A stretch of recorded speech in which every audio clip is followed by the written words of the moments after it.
It's a natural instinct in many species to protect their young, and sometimes it's not just their own babies, but any young that look like them.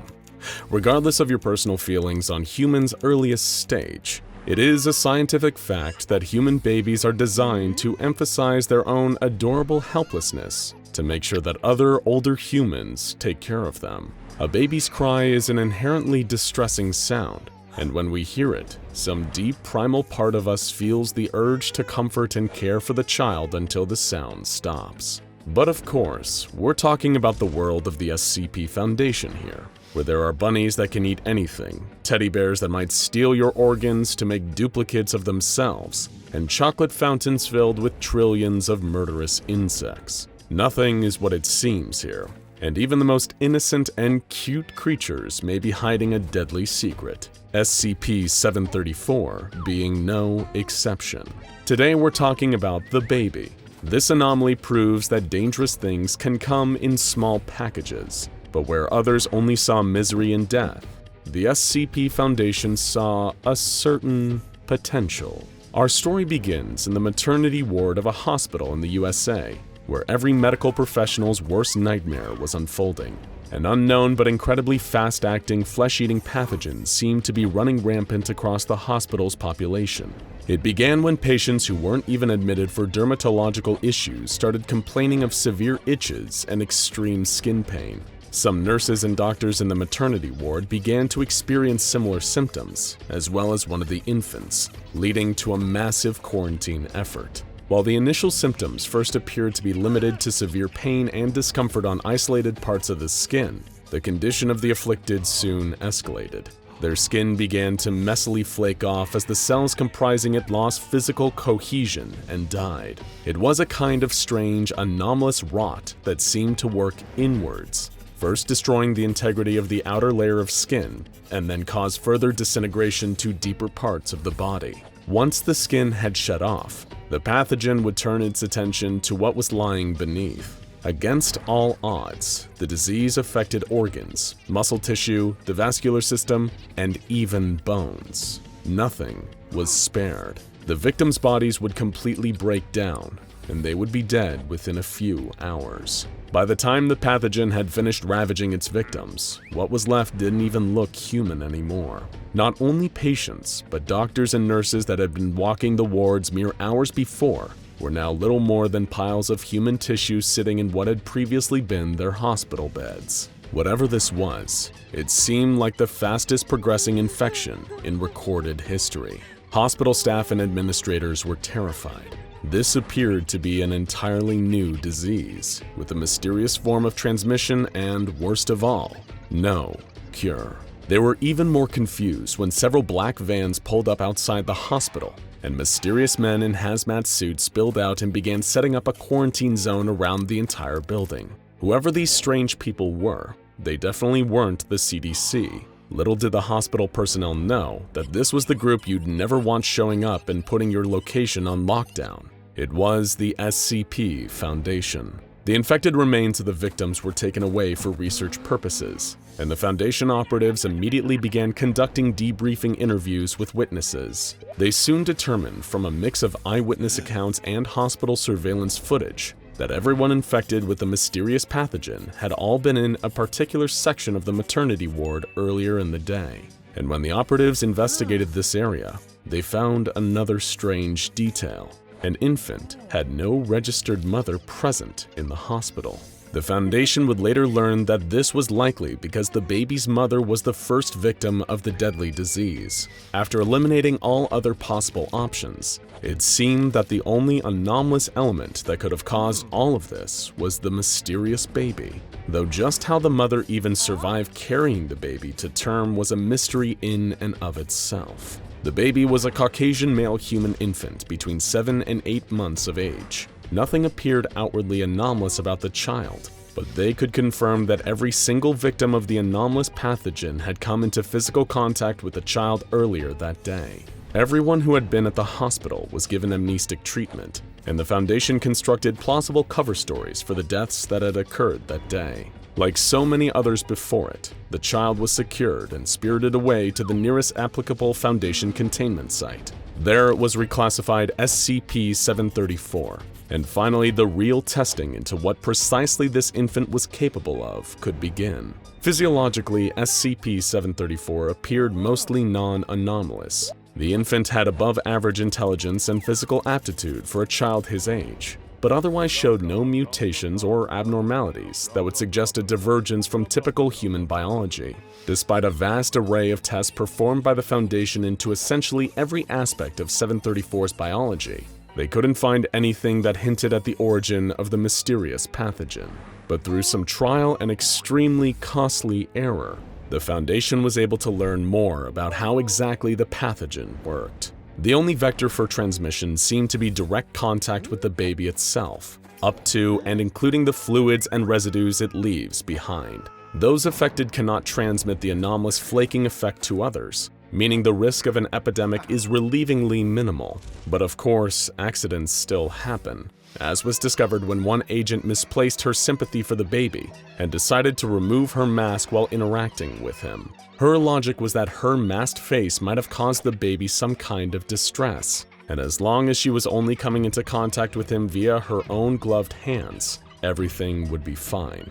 But some dust particles were floating in the air at the time, and SCP-734 sneezed in her face. The agent began screaming in pain and recoiling from the baby, but it was already too late. Her fate was sealed. She was taken to the infirmary and given sedatives so that she could hopefully die in as little pain as possible. In roughly 72% of cases, amputation of the affected areas has prevented the entire body from succumbing to the anomalous effects of SCP-734. But this isn't exactly feasible, where the point of contact is the victim's head. Within hours, the agent's flesh had flaked off her face, leaving her looking like a red, bloody skull. A few hours after that, she didn't have a head at all. Throughout the disintegration process of this unfortunate agent, the Foundation took grisly photographs.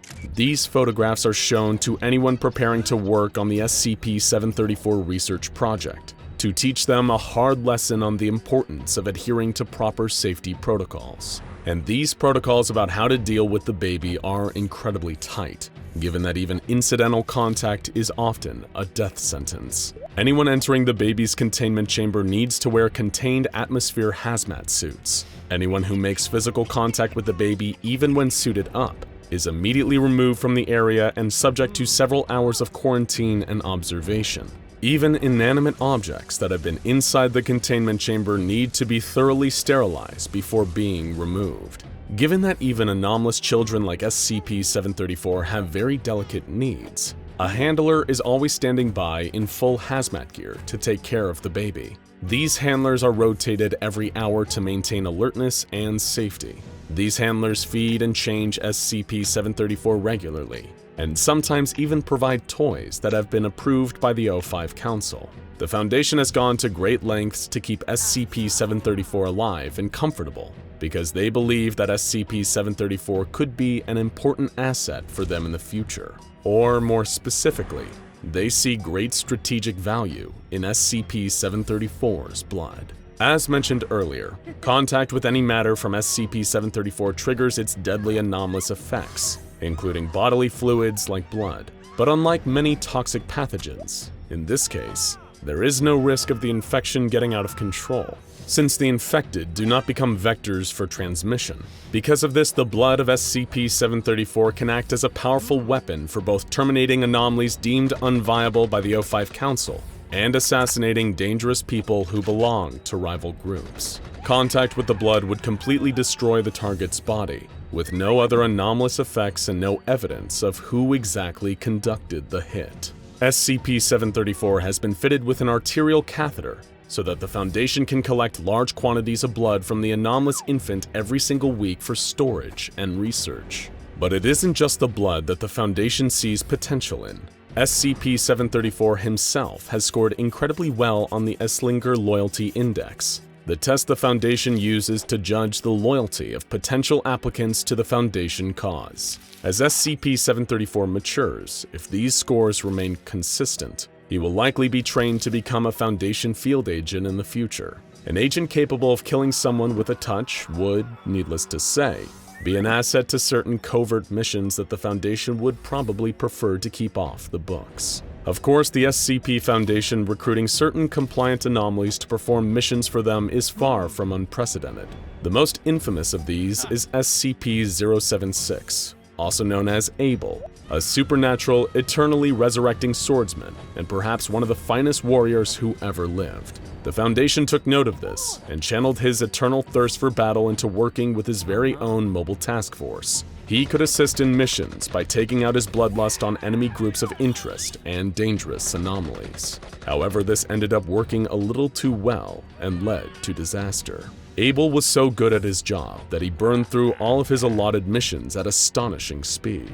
Left with nothing more to do, Abel got antsy, which led him to turning his murderous desires on his fellow team members, and then the Foundation as a whole. It was an all-out massacre before his colleagues were finally able to kill him and return him to containment. The failure of this initiative gave the very idea of letting anomalies work for the Foundation in the field a bad name. But since then, things have changed, especially with the establishment of MTF Alpha 9, aka Last Hope, a new mobile task force formed entirely of anomalous individuals and their handlers. These consist of somewhat more stable anomalies, such as Abel's counterpart SCP-073, also known as Cain. Cain cannot be harmed, with any harm befalling him simply being mirrored back on his attacker, and his vast array of knowledge makes him an incredibly useful, intelligent asset. Another of the several members of Last Hope is Iris, also known as SCP-105. Much like Cain, Iris not only has anomalous powers that make her immensely valuable for missions in the field, she's also compliant and capable of listening to reason, unlike Cain. Her abilities include being able to actively surveil and even interact with photos of any location, especially when taken with her anomalous camera. Someday, SCP-734 could count himself among other anomalous Foundation agents like these, providing he continues to show promise and doesn't develop a dislike of the Foundation as he ages, since after all, he won't be a baby forever. So if you ever find yourself on the Foundation's bad side, you have a good reason to be paranoid. You'll have no idea that one day, the man who's going to kill you will approach and shake your hand with a smile. It won't be until later, when you feel that strange tingle on your palm and feel the skin starting to flake away, that you'll realize you've been a dead man walking for hours. We were a team, despite our differences, in spite of the terrible things they'd done. We were still a team. That's not how the higher-ups saw it, though. No, the guys upstairs with their perfectly pressed shirts. For them, we were judged by our level of expendability, and they knew that our next mission was a death sentence. One by one, that thing took out my team, my friends, snapping their necks so quickly and with such ease that no sooner did I hear the scream, they were dead. We had been used. I'd been used. Delivered as prey to the predator.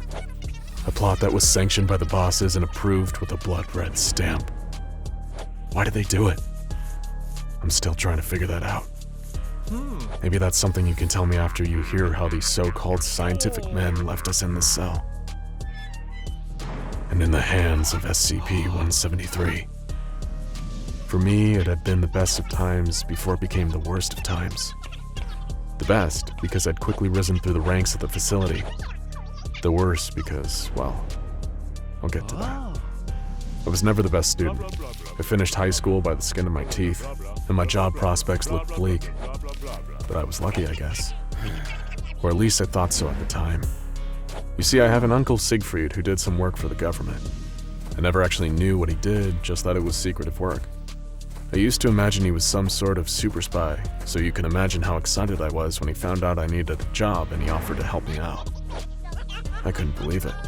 I always thought he hated me. I'd overheard him telling my parents that I was a no-good deadbeat, but now he'd had a change of heart and was willing to take me under his wing. What would I get to do? Undercover intelligence gathering? International assassinations?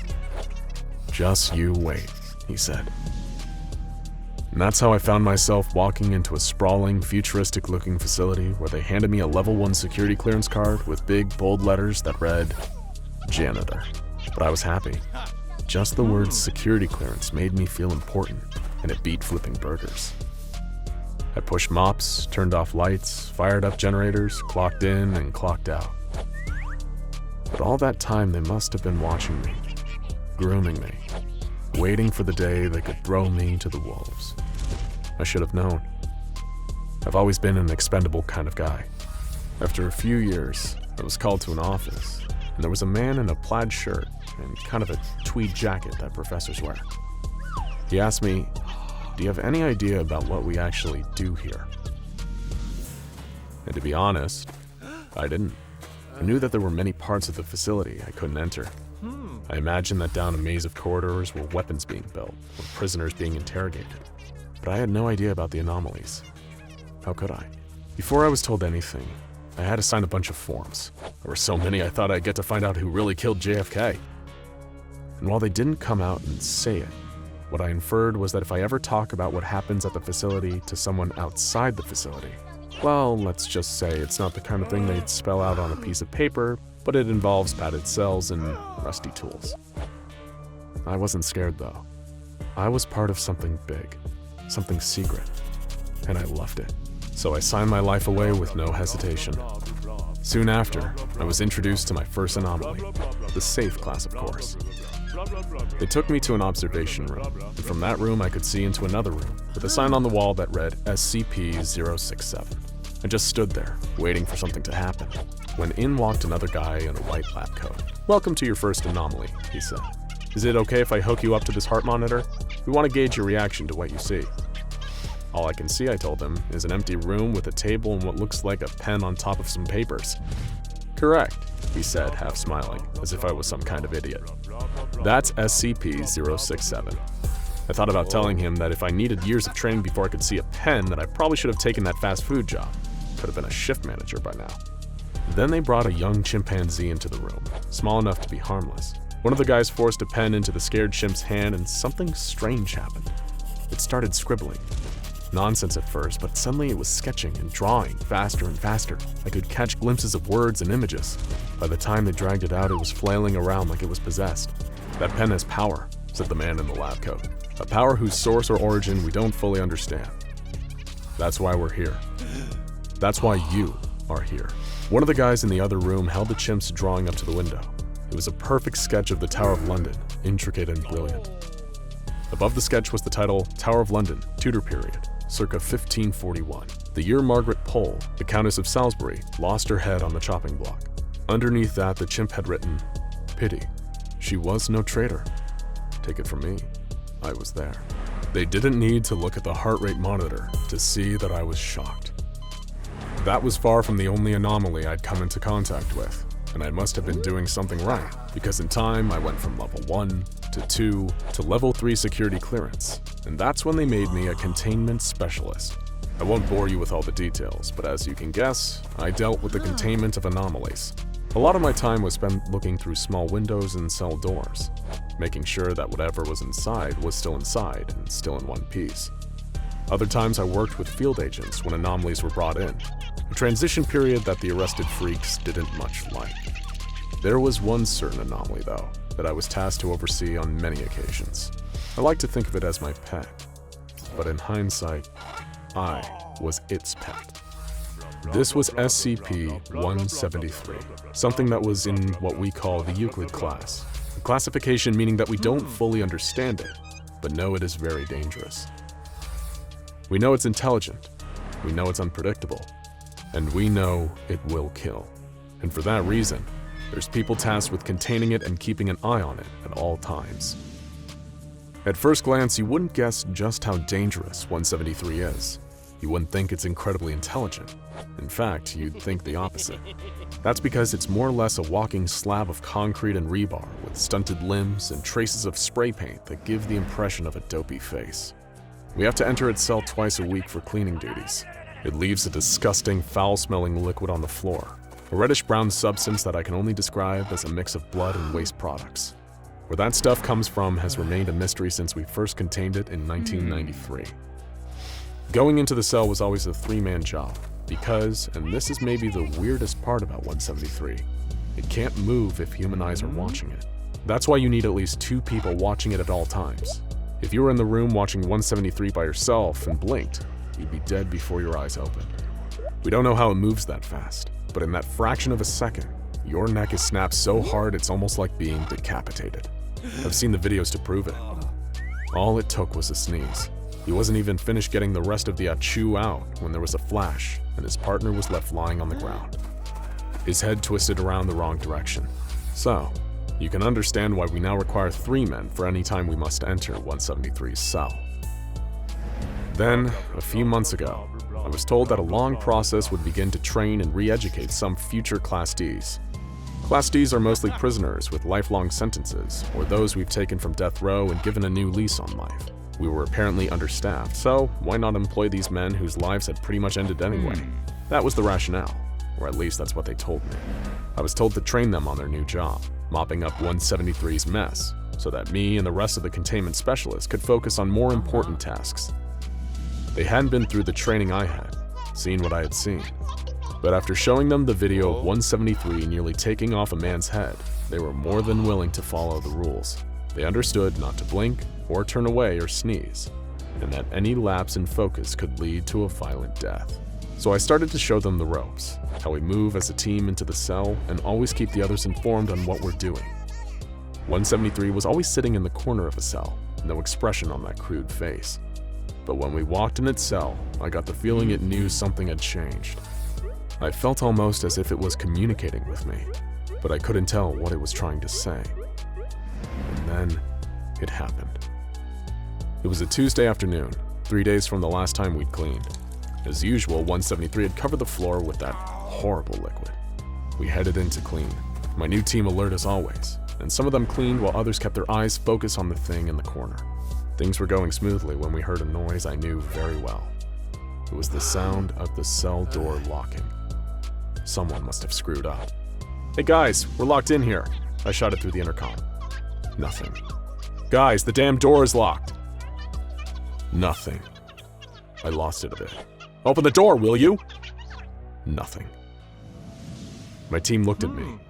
The ones not on eye contact duty, that is, as if I should know what to do, hoping that this had happened before and that there was some kind of standard plan to deal with it. There wasn't. We were always observed when in the room, and I knew that a technician couldn't accidentally lock the door. It was impossible. There were protocols. Someone had done this on purpose. The 4 of us sat in the corner of the room as far from 173 as possible, our eyes locked on it. It didn't move an inch as usual, just stood, staring at the wall as it always did. We stayed awake through the night, talking a little, holding on to the slim hope that something had gone wrong. But as night turned to day again, we all began to lose hope. We weren't sent here to clean. We were a test. Totally expendable. Lab rats. But I wouldn't go down without a fight. We couldn't just stay up forever. That was a death sentence. I suggested that 2 of us stand, 1 sit and rest, and 1 get some sleep. We'd take shifts. A couple hours on, a couple hours off. Maybe we could show that we wouldn't give up. They'd have time to realize what they were doing was insane, call off the test, and come free us. We made it through a couple of shifts like this, and it seemed like we'd actually be able to make it another day or 2 when everything went wrong. It was my turn to sit and rest when I heard the worst possible noise. Snoring.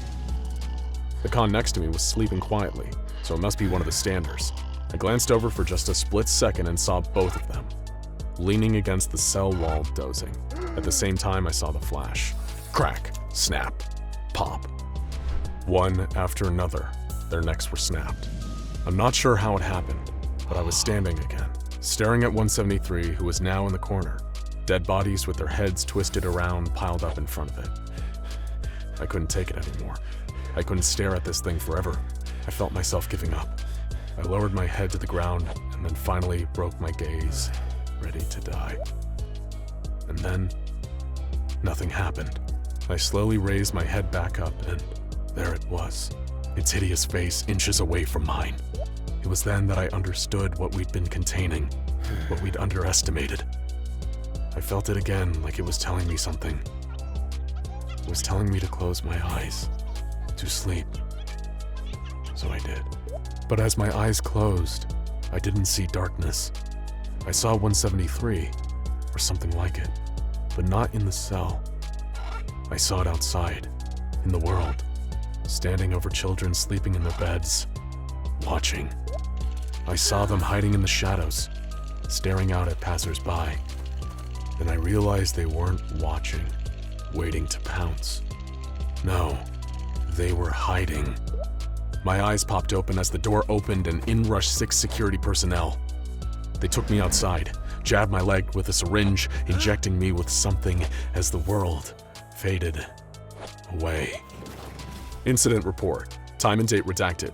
Following the experimental forced interaction with Euclid-class anomaly SCP-173, subject has ceased responding to external stimuli and appears to have taken on the traits and behaviors of the anomaly. Subject now spends entire day sitting in corner of cell staring at the wall.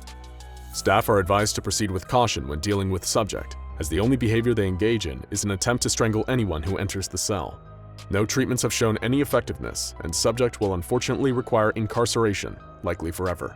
The fabric of our world is littered with strange doorways if you know where to look for them. Tears, portals, anomalies, all leading to places and planes beyond human imagining and understanding. And SCP-2317, otherwise known as a door to another world, certainly fits that description. Contained and kept at all times under the watch of armed guards, SCP-2317 appears to be a simple and unsuspecting wooden door in its frame.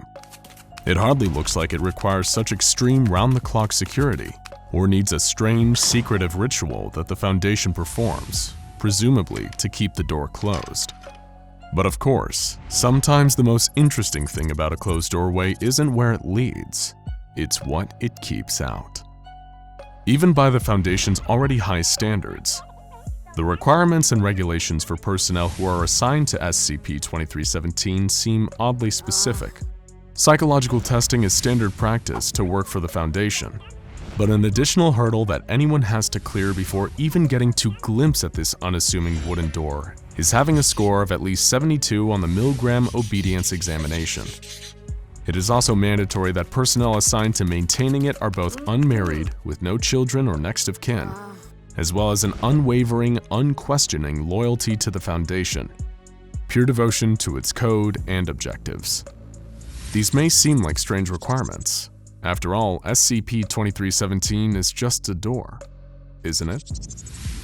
Perhaps there's a reason that the Foundation keeps so much of the information about SCP-2317 buried deep under layers upon layers of security, with only the Overseer Council privy to the full details of its strange nature. Knowledge, as they say, is power. But maybe knowing too much about whatever is behind that door can prove deadly. Still, if SCP-2317 is a door to another world, an alternate dimension, or parallel reality, it must be safe enough to visit. After all, the Foundation has been sending personnel in there on a regular basis. Daily, in fact.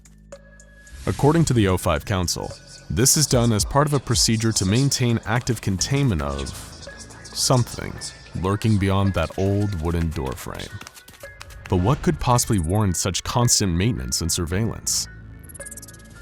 In accordance with the Foundation's guidelines, all staff are required to rotate out of observing SCP-2317 after every 2 months, and spend the following 3rd month in full psychological counseling, before they are permitted to return to the containment unit housing the door to another world. It was after one of these month-long periods of evaluation that a Foundation guard was informed that his security clearance has been raised to level 3, and that he'd been selected for the duty of carrying out 220 Calabasas. He knew the name instantly. This was the title given to the daily containment procedure that absolutely had to be carried out.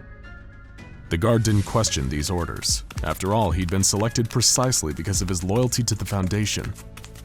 He did make one request to his commanding officer, however. He wanted to know what had happened to the last guard that had performed the procedure. "Didn't make it out of psychological evaluation," the officer replied. Not letting this affect his dedication, the guard was told to prepare for Procedure 220 Calabasas. Along with a fellow member of Foundation security personnel, the guard was instructed to gather everything on a strange list. The first was a pre-selected member of Class D personnel, specifically a convicted murderer. Class D refers to disposable class personnel, expendable individuals recruited by the Foundation for the sole purpose of testing SCPs. Class Ds were usually prison inmates repurposed for SCP testing, and the one chosen for 220 Calabasas was no exception, serving multiple life sentences for murders, or at least that's what the guard had been told. A Foundation personnel member instructed him to refer to the Class Ds solely as the assistant from that point on. Next, the guard collected a live chicken, an obsidian-edged knife, a silver aspergillum and aspersorium, to be filled with 500 cc's of holy water that had been blessed by a priest of the Abrahamic faith, and finally, a 1 kiloton nuclear device, which according to instructions was only to be detonated in the unlikely event of a catastrophic containment failure. In other words, the last resort. After following his instructions to the letter and without question, the guard and his colleague were briefed. The Foundation personnel member informed them that he'd be joining and leading them in the procedure. The staff member also specified that henceforth he'd be referred to as the celebrant until the completion of 220 Calabasas. The guard was acutely aware of how specific these instructions were, but trusted in the Foundation, knowing that if they wanted this procedure performed a certain way, then it was in everyone's best interest to carry out the orders to the letter. But what the celebrant then went on to explain raised far more questions about SCP-2317 and the nature of Procedure 220 Calabasas. The Class D joining them wasn't actually a Class D. The assistant, as they were now referred to, was in reality another Foundation staff member, with a Level 4 security clearance specifically tailored to SCP-2317. Every member of staff entering through SCP-2317 and taking an active role in 22 Calabasas needed to be informed that this assistant was not to be harmed or treated as a member of disposable class. Fighting back the nagging question of why the Foundation would employ this subterfuge, the guard, along with his fellow security officer, the celebrant, and assistant, prepared for their departure through the door to another world at solar noon, when the sun was highest over SCP-2317. Solar noon, chickens, and holy water. This all seemed like an oddly occult combination for the Foundation. As they entered the old wooden door, beyond lay a barren salt plain, stretching out for kilometers in every direction. This alternate dimension, according to the briefing, was designated SCP-2317 Prime. The guard immediately noticed a ring of 7 pillars directly ahead of the group as they entered, each of them bearing intricately detailed engravings unlike anything from any era of ancient history. Procedure 220 Calabasas was carried out quickly but carefully, the guard watching as the celebrant and assistant were careful not to miss a step. First, the celebrant scattered holy water into the center of the pillars with the aspergillum and aspersorium, looking down at his feet and keeping a steady pace as he stepped counterclockwise around them. The guard watched intently as the celebrant completed his circuit around the pillars and turned to the assistant, anointing his head with holy water. 7 seals, 7 rings, 7 thrones for the Scarlet King, he said aloud.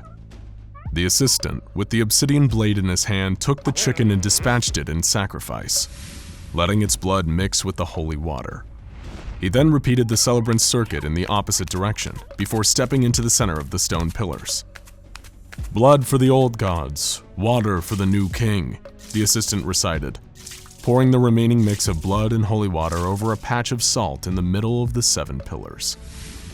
Even though he knew it wasn't his place to question the Foundation, as the 220 Calabasas procedure took place, the guard couldn't help but wonder what all this was for. It seems so ritualistic, like something deeply religious or even magical. He never bought into all that occult mumbo-jumbo, even while working for the Foundation. But he had learned not to question anything, even the strangest and most inexplicable of sights. Little did he know that beneath his feet was an ancient and unknowable horror, a beast chained and lying in wait. Contained in a chamber directly underneath the pillars sat an impossibly large creature.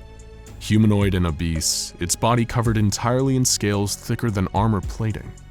Branch-like horns protruded from its jawless head, pointing up to chains that hung from the 7 pillars above, each one hooked into the entity's back.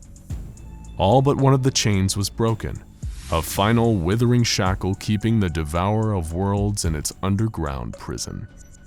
Ever since 1894 BCE, When Erekshian mystics imprisoned it, the Devourer has been waiting patiently for its inevitable freedom. It knows, as well as the Foundation, that nothing can be done to prevent the final chain from one day breaking. Even Procedure 220 Calabasas won't keep the creature contained. It's nothing more than a smokescreen, an act designed to create an illusion of active containment and maintain Foundation morale until a permanent solution can be devised to keep SCP-2317 imprisoned. Of course, if the guard had known this, it would have also explained the need for a 1-kiloton nuclear device as part of this staged ritual. Procedure 220 Calabasas had all the components to trick everyone below the O5 Council, emulating religious and occult rituals, the increased level of security surrounding the procedure and its purpose, and telling staff that any failure to correctly and completely perform the 220 Calabasas procedure will result in an XK-class end-of-the-world scenario.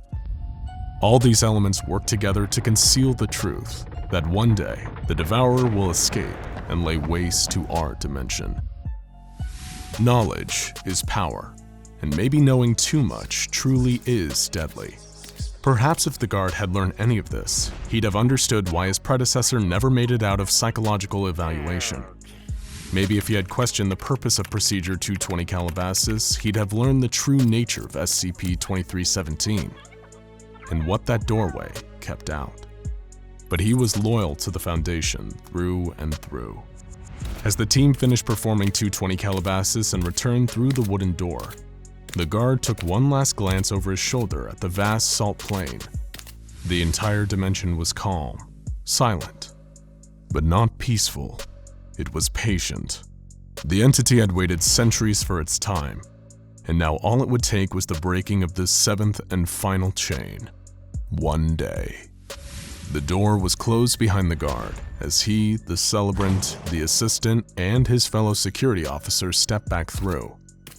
Their work done and, as far as they knew, preventing catastrophe for another day. Only the Foundation higher-ups, the Overseer Council, are aware of the true danger posed by SCP-2317 and its sole inhabitant. Current predictions are that at some point within the next 30 years, the Devourer of Worlds will be freed. Any and all attempts to repair or recreate the chains holding it in place have so far failed.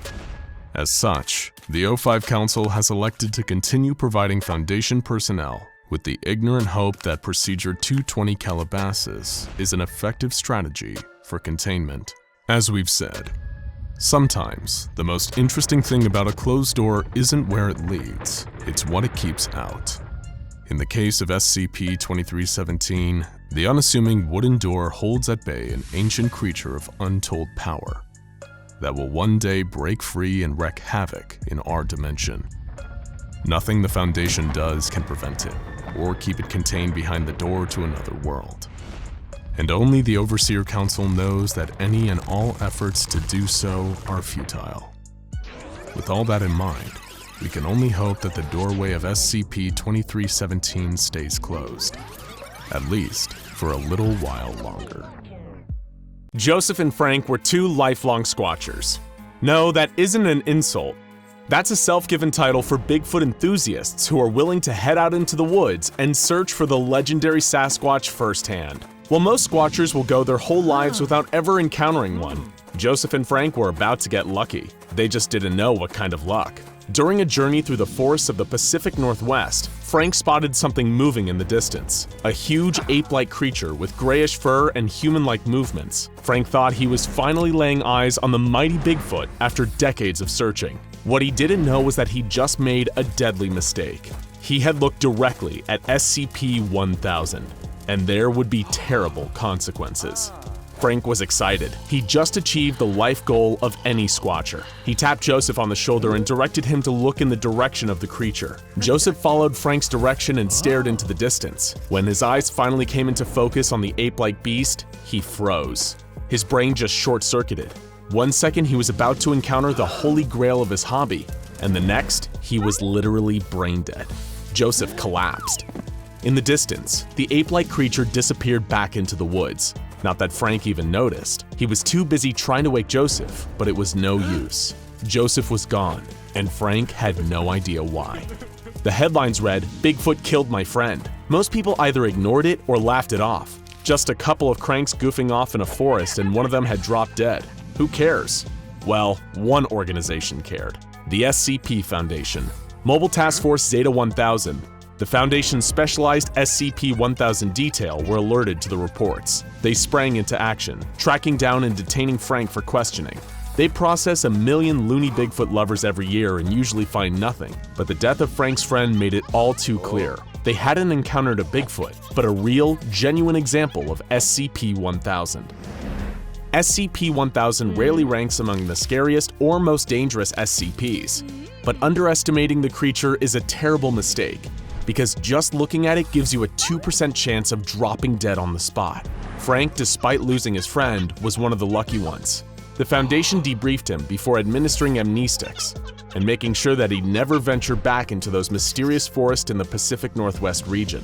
Director Jones, the site director charged with the management of SCP-1000 populations, was given the information on this latest case of an SCP-1000 related fatality. It was a story he heard many times before. For Director Jones, they all seemed to bleed into one another. So what exactly is SCP-1000? And how did it leave poor Joseph dead in the woods? SCP-1000 is a whole species of large hominid ape-like creatures. They're largely nocturnal, but sightings of the creature during the day aren't unheard of. They're omnivorous, mostly seeming to consume plants and insects, and their fur is usually gray, brown, black, red, or occasionally white. The creatures have large eyes capable of impressive vision nestled underneath a pronounced Neanderthal-like brow. Another defining feature is the ridge of bone on the forehead, much like that of a gorilla, that is present in both sexes.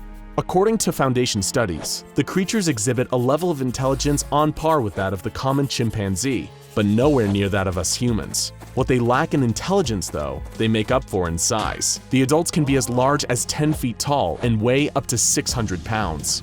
Despite their great size and impressive strength, the creatures are neither aggressive nor territorial. In fact, they seem to instinctively avoid humans, mostly residing deep in the forests of the American Pacific Northwest and in the Himalayan Alps. There have been sightings of SCP-1000 on every continent, though the Foundation has taken pains to exterminate all SCP-1000 populations situated near human population centers to prevent a potential disaster, considering the 2% chance of instantaneous death upon visual contact. That brings us to our second question. What is it that makes these seemingly harmless creatures so dangerous? Sadly, for both these unfortunate creatures and us humans, the danger is beyond the control of SCP-1000. According to Foundation research, SCP-1000 likely evolved alongside us Homo sapiens until a tragedy occurred between 10 and 15,000 years ago. A mysterious extinction event eliminated the vast majority of their species, leaving only 1 to 5% alive in the aftermath. What happened? It's believed that around this time, SCP-1000 contracted what the Foundation refers to as an anomalous pseudo-disease. Meet SCP-1000-F1. A disease that is passed along at the genetic level and is so durable that it persists in the species to this day. The tiny fraction of the population that are immune to its effects manage to survive, but the majority who aren't immune die shortly after birth. This is why the overall population remains relatively low to this day. It's a disease that only appears to affect hominids, including humans, chimpanzees, bonobos, and non-immune instances of SCP-1000. Any hominid that lays eyes on a carrier of the disease has a 2% chance of experiencing immediate brain death. While a 2% chance of instant death may not seem all that threatening, at least when compared to some other nightmare-inducing SCPs, the truly scary part is that the percentage is cumulative. In other words, the longer one observes a carrier of SCP-1000-F1, the higher that percentage rises, the greater your chance of experiencing an abrupt death. According to Foundation studies, the percentage rises by around 1% every 20 minutes, and the percentage also varies between specimens, with some exhibiting a terrifyingly high death chance of 90% upon viewing. This death chance continues to occur in dead specimens if they carry the anomalous pseudovirus while alive, though thankfully the risk doesn't appear to apply to small fur or tissue samples. The Foundation's true concern actually goes far beyond SCP-1000 themselves. Because of the species' close relation to Homo sapiens, there's a worry that SCP-1000-F1 could transmit to humans, causing our own species to meet a similar fate. If humans did indeed become carriers of SCP-1000-F1, it's extremely likely that humanity would undergo an unprecedented extinction event, with billions across the globe dropping dead as brain death sets in en masse. While full extermination of the entire species has been deemed unlikely, this existential threat they pose to humanity more than justifies the occasional culling of SCP-1000 populations. That was a lot to take in, right? First, the creature we thought was Bigfoot was actually a new species of SCP out in the wild. And second, these creatures could end human life as we know it if they made it into a population center.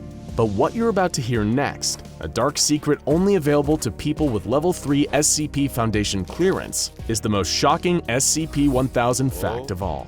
Are you ready? The true secret of SCP-1000 is that what you've just heard is a lie. There is no anomalous pseudo-disease, and SCP-1000 poses no pathogenic threat to humanity whatsoever. Who would spread such a thing? The SCP Foundation, of course. Strictly speaking, the Foundation has disseminated two direct lies about the nature of SCP-1000. The first is that of the disease, which does not exist, nor has it ever existed. The second lie is about the creature's intelligence level. They're far smarter than the average chimp. In fact, they're every bit as intelligent as human beings. These were all lies formulated by Director Jones and the Foundation, as was the very existence of the Bigfoot myth. The Foundation has been spreading information that makes the very concept of the Sasquatch out to be a joke for decades, all to discredit and further push the very concept of SCP-1000 into the shadows. But why? The Foundation is no stranger to coming up with cover stories, but why would they put intentional lies into their own files to anyone below a Level 3 clearance? Well, that all comes down to the horrifying truth behind the origins of today's SCP-1000 population. The creatures were first brought to the attention of the Foundation by outcast members of the Serpent's Hand, an organization dedicated to defying the Foundation's activities. These members, known as the Children of the Sun, told them the secret history of SCP-1000. While at first, Foundation personnel like Director Jones didn't want to believe what they were hearing, they soon came to terms with the horrifying truth. Humans and SCP-1000 did evolve alongside each other, with humans occupying the day and SCP-1000 the night. However, while humans were still basic hunter-gatherers, SCP-1000 were undergoing vast intellectual and societal development. They were able to create tools, weapons, agriculture, stable settlements, domesticated animals, and eventually even fully developed cities. It was like nothing the world had ever seen, and wouldn't see for thousands of years to come. Their numbers swelled into the tens of billions as they created culture and technology hitherto unimagined, including weapons of devastating power.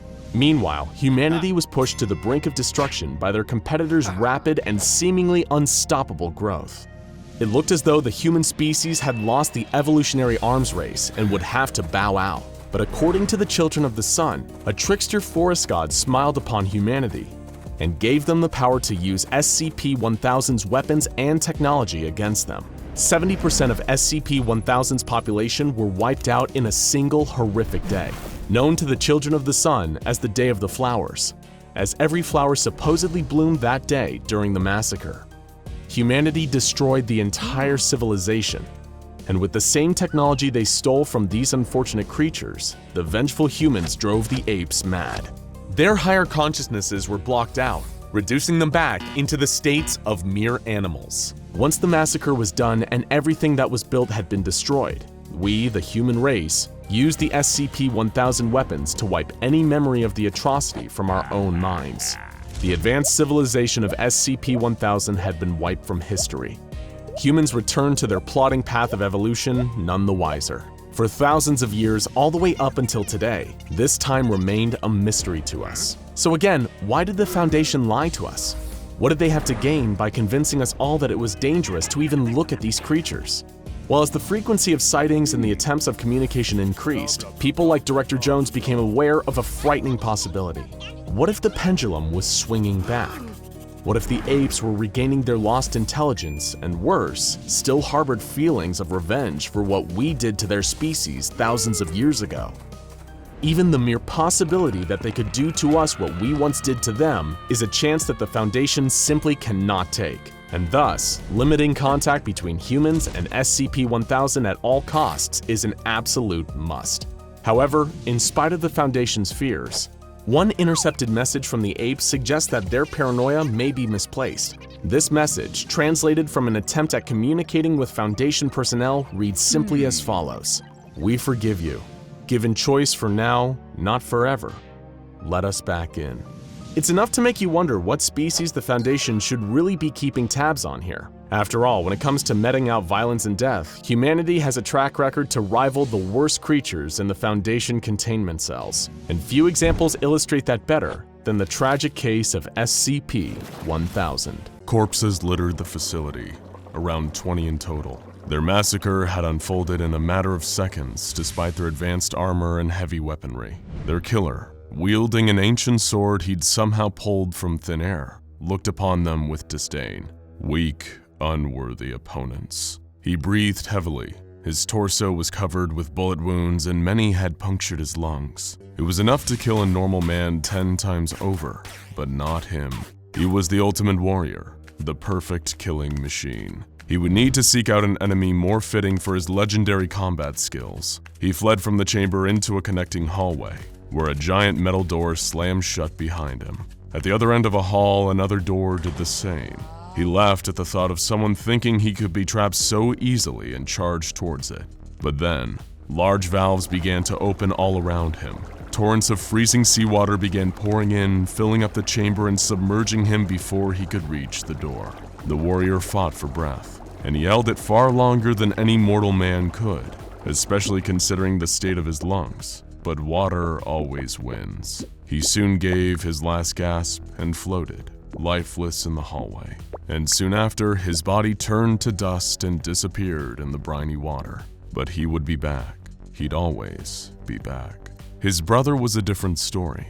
Tall and handsome, with a strange Sumerian rune tattooed on his forehead. He was practically a pacifist and spent most of his days reading, conversing with the staff, and wandering the facility of his own accord. Upon hearing of the latest incident at the facility, he gave a sigh.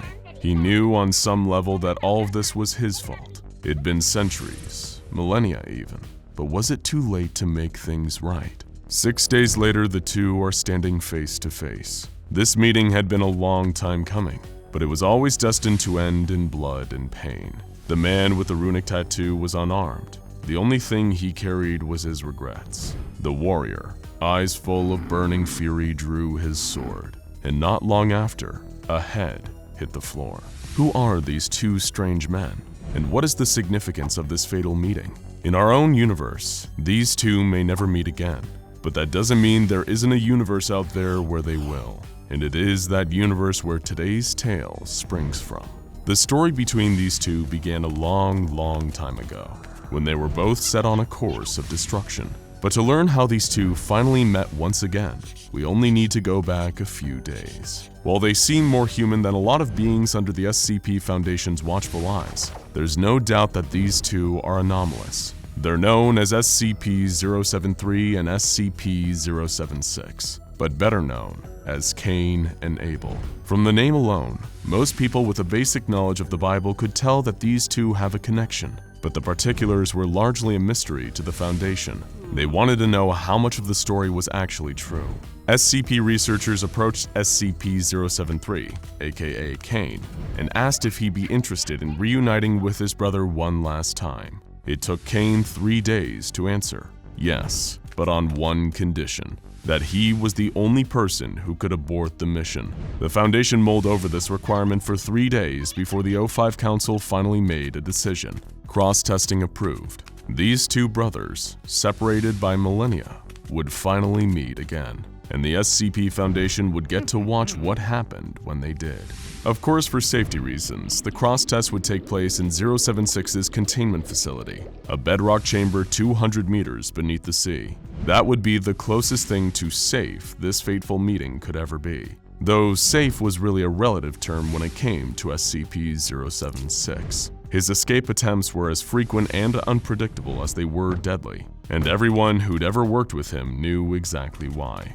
To the untrained eye, it would seem strange to create such a complex facility for a 3-meter squared stone cube, known as SCP-076-01. But the cube isn't what's being locked up here. The real danger comes from the corpse stored inside, known as SCP-076-02. but better known as Abel. He's a lean, olive-skinned man who appears to be in his late 20s, but his most distinct physical feature is the fact he's covered in an elaborate network of arcane and occult tattoos, largely of scowling, demonic faces, similar to those found on members of the Yakuza. Whenever Abel's corpse reanimates, as it does at random intervals, everyone in his vicinity is in terrible danger. He's capable of pulling bladed weapons out of miniature dimensional rifts that appear around him, though he does this so quickly that it seems as though the weapons are simply materializing in his hands. Despite the increasingly complex efforts to contain him, Abel has been able to breach containment and go on brutal rampages multiple times,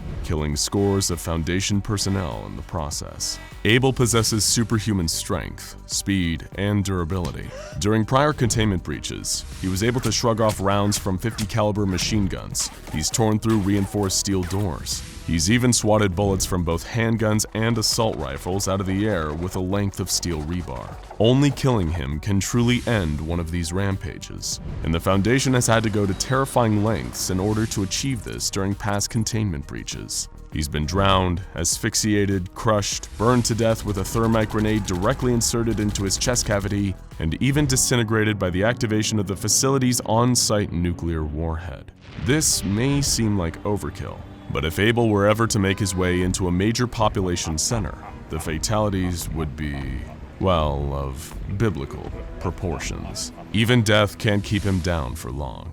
His body will rapidly decompose and reappear intact within SCP-076-01. There's no telling when he'll reawaken, and his periods of inactivity can range from hours to years. Because of this, he must be constantly observed by guards highly proficient in close combat, and always ready to go toe-to-toe with perhaps the most dangerous melee combatant in history. He's such a proficient killer that there was once a project aimed at weaponizing Abel, but this turned out to be a disastrous failure for the Foundation. When they ran out of missions to give him, Abel's thirst for blood caused him to turn his blade on his allies with no remorse, hacking them up with the same ruthless abandon he gave his assigned enemies. Interestingly, Abel does seem to have a twisted sense of honor. He has respect for combatants capable of providing him with a real challenge, and has even expressed concern for guards he considers to be respectable adversaries. But don't be fooled. There is no reasoning with Abel. Either you kill him or he kills you.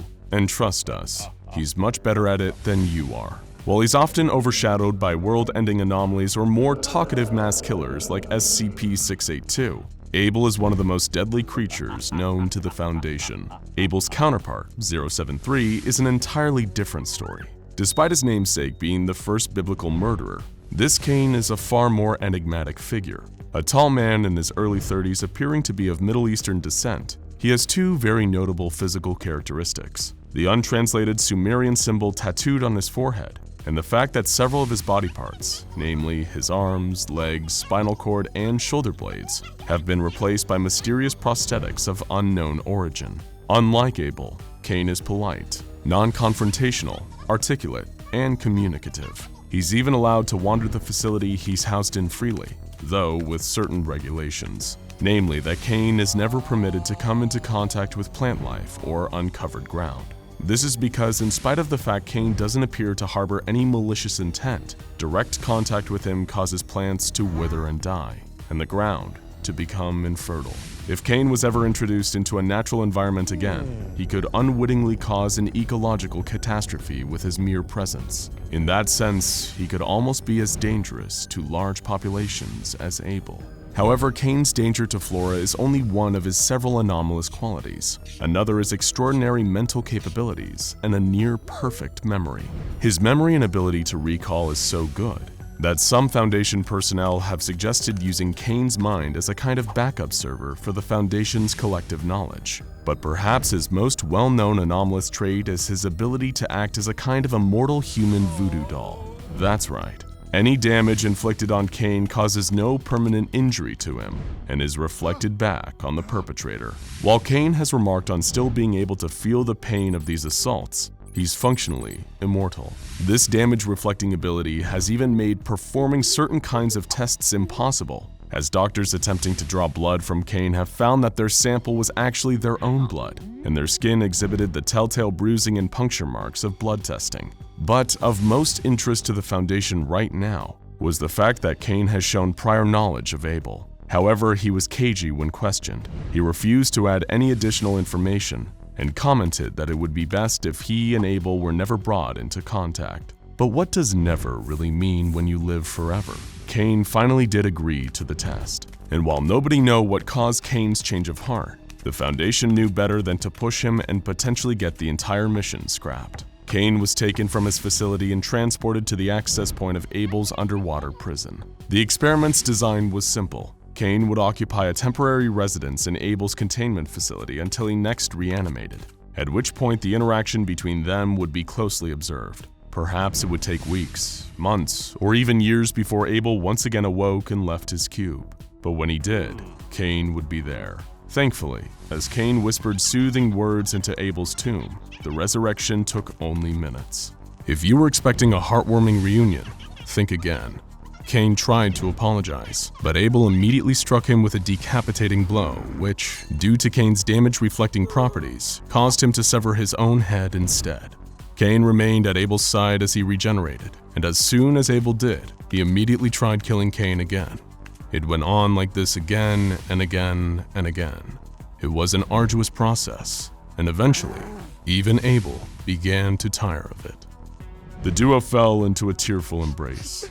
Abel asked his brother why he killed him so long ago, and Cain apologized, saying it was the actions of a younger and more foolish man. In that moment, the two finally reconciled, and having fulfilled their bargain with their creator, both finally crumbled into dust.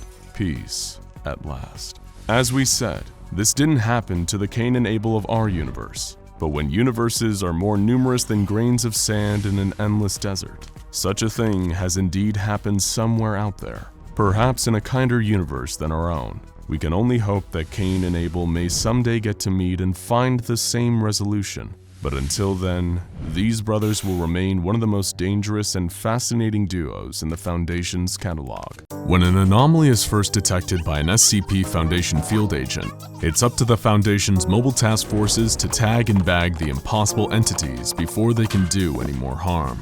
Sometimes these retrievals are uneventful, other times, not so much. Especially when they're dealing with brutal forces of nature like SCP-096. Also known as the Shy Guy, a creature that, from the very first interaction with the Foundation, had a reputation for being dangerous and needed to be feared.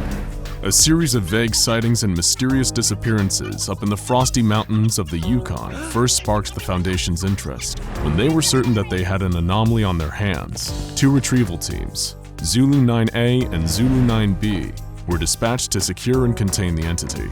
Zulu 9A took the lead in a heavy-duty chopper, equipped with 50 caliber GAU-19 heavy machine guns, and carrying an AT-4 anti-tank launcher. They were prepared for anything, or so they thought, as they established a visual on SCP-096 while 2 clicks away from the target. They couldn't get a clear line of sight on the creature, but it appeared to be stationary, docile, and was making no attempt to flee. Piece of cake, right? Little did they know that SCP-096 was just looking away from them. If it was facing towards them, it'd be a whole different horror story, as Zulu 9A were about to find out. The team landed their helicopter next to the creature and were shocked to see that it was completely naked, in spite of the sub-zero temperatures all around them.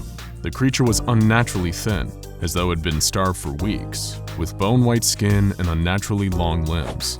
The team guessed that the creature's arms must have been at least 1.5 meters long, but its docile nature and insubstantial body mass gave the impression that it wouldn't prove too difficult to contain.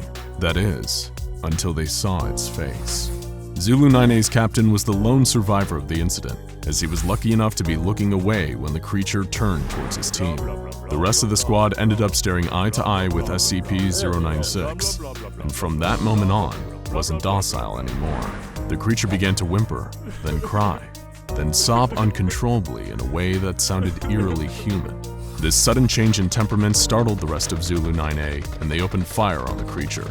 Under the hail of gunfire, SCP-096 entered a murderous frenzy and began tearing into the hapless squad of soldiers. While its flesh and organs did seem to take damage as a result of the barrage of 50 caliber rounds from the helicopter-mounted machine guns, its skeletal structure remained intact, and it continued its onslaught, tearing the team limb from limb, even after they'd blown practically all the flesh from the creature. The AT-4 anti-tank launcher proved equally ineffective at stopping SCP-096 while it was in attack mode. And it was only after slaughtering the entire team that it returned to its docile state. Nobody knows exactly what the creature did to Zulu 9A after the gunfire started, but no trace of the team was left behind. Zulu 9B touched down soon after, and with a grave warning from the captain not to look at the creature's face, they were finally able to subdue it.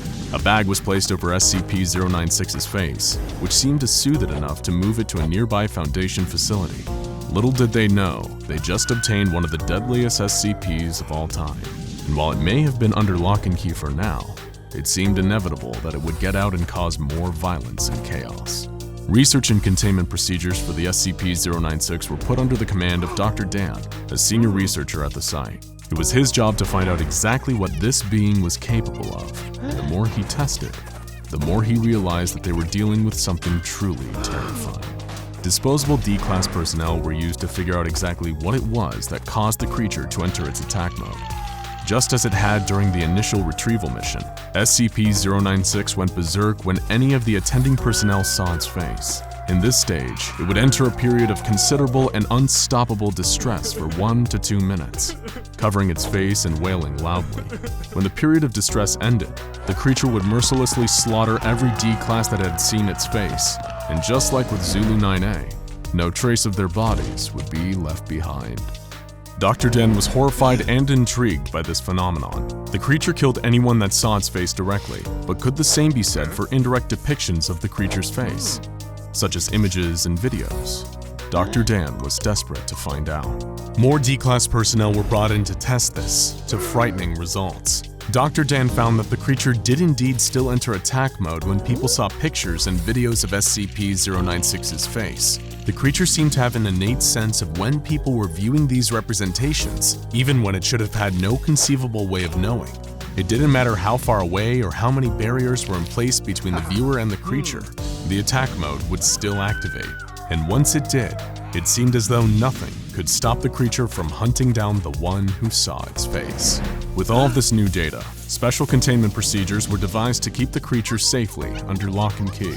Its cell was a 5 meter by 5 meter by 5 meter airtight steel cube, fitted with advanced pressure sensors and laser detectors to ensure that SCP-096 remained in its cell without risking anyone having visual contact with the creature's face. All cameras and video equipment were strictly forbidden, and weekly checks for any cracks or holes in the containment cell were mandatory.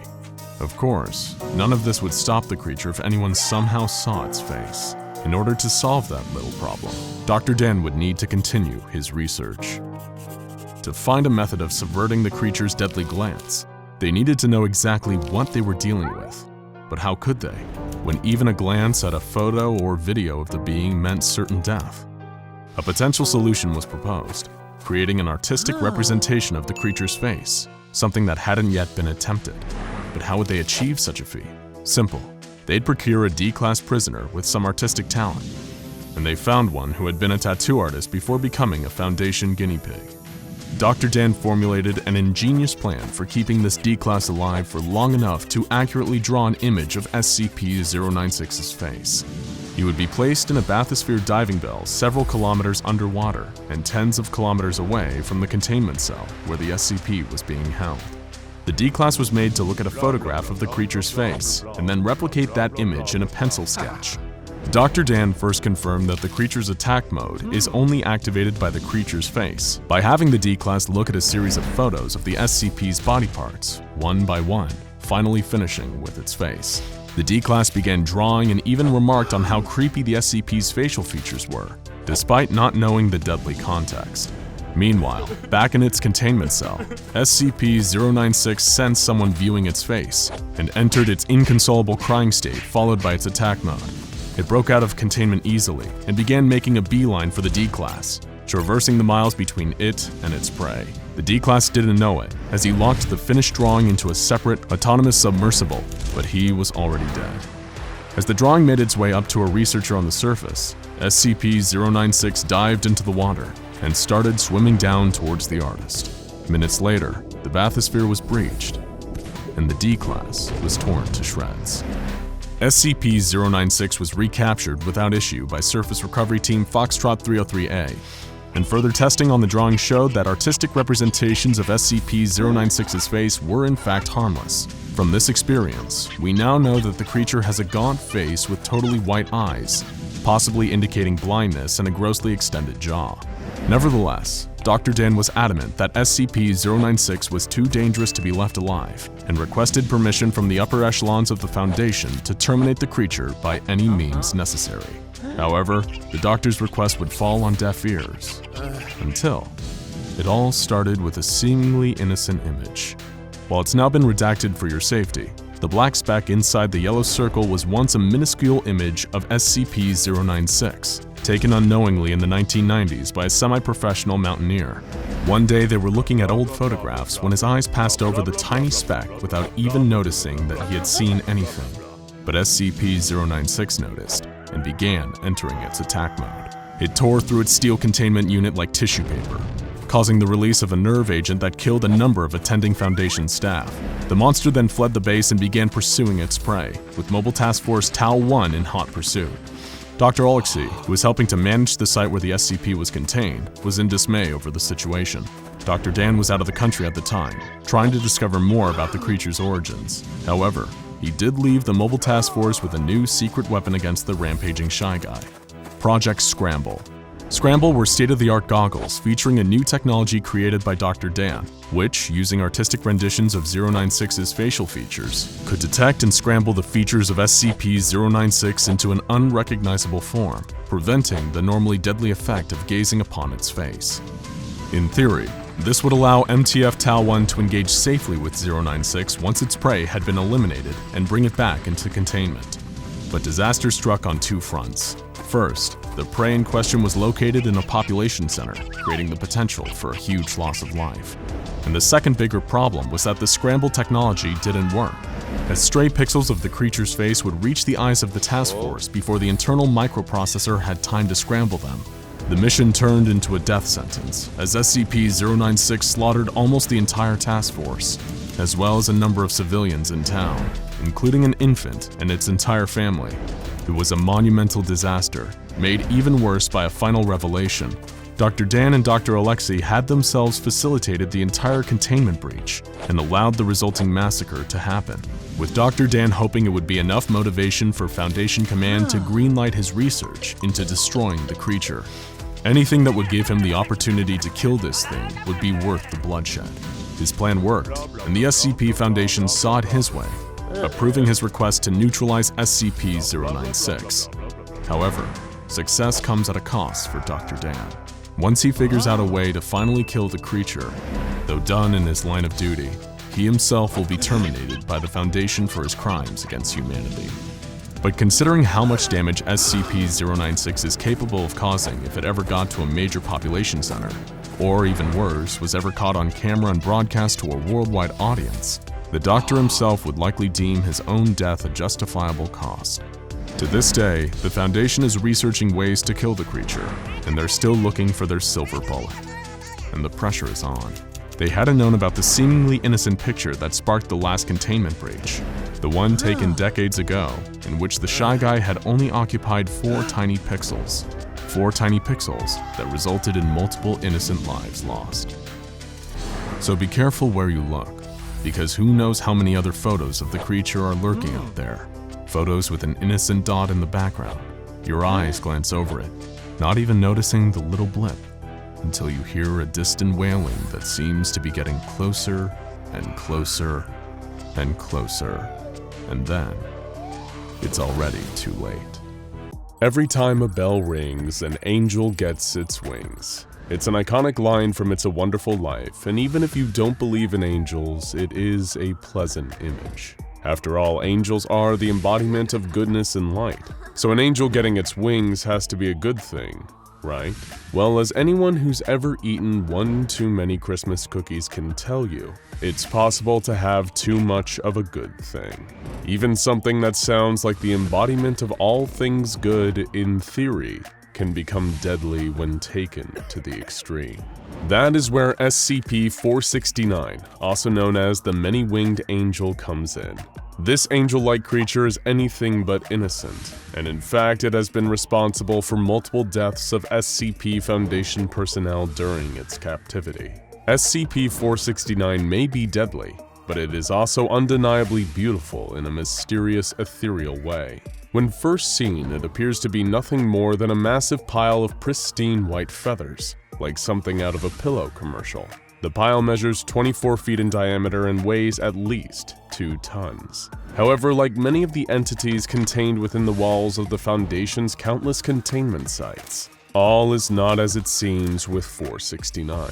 What looks at first glance to be a pile of feathers is in fact a dense, curled mass of giant wings. The wings vary in size from the tiny wingspan of a sparrow to the staggering 3.6-meter wingspan of the wandering albatross. The one thing they have in common is their plumage, with each wing being covered with the same glossy white feathers. The Foundation was able to perform a series of X-rays on the massive wings, revealing a skeletal structure beneath the feathers. Like those of a bird, the wings' bones are hollow. However, they are unnaturally soft and flexible, allowing for a range of motion that no known bird possesses.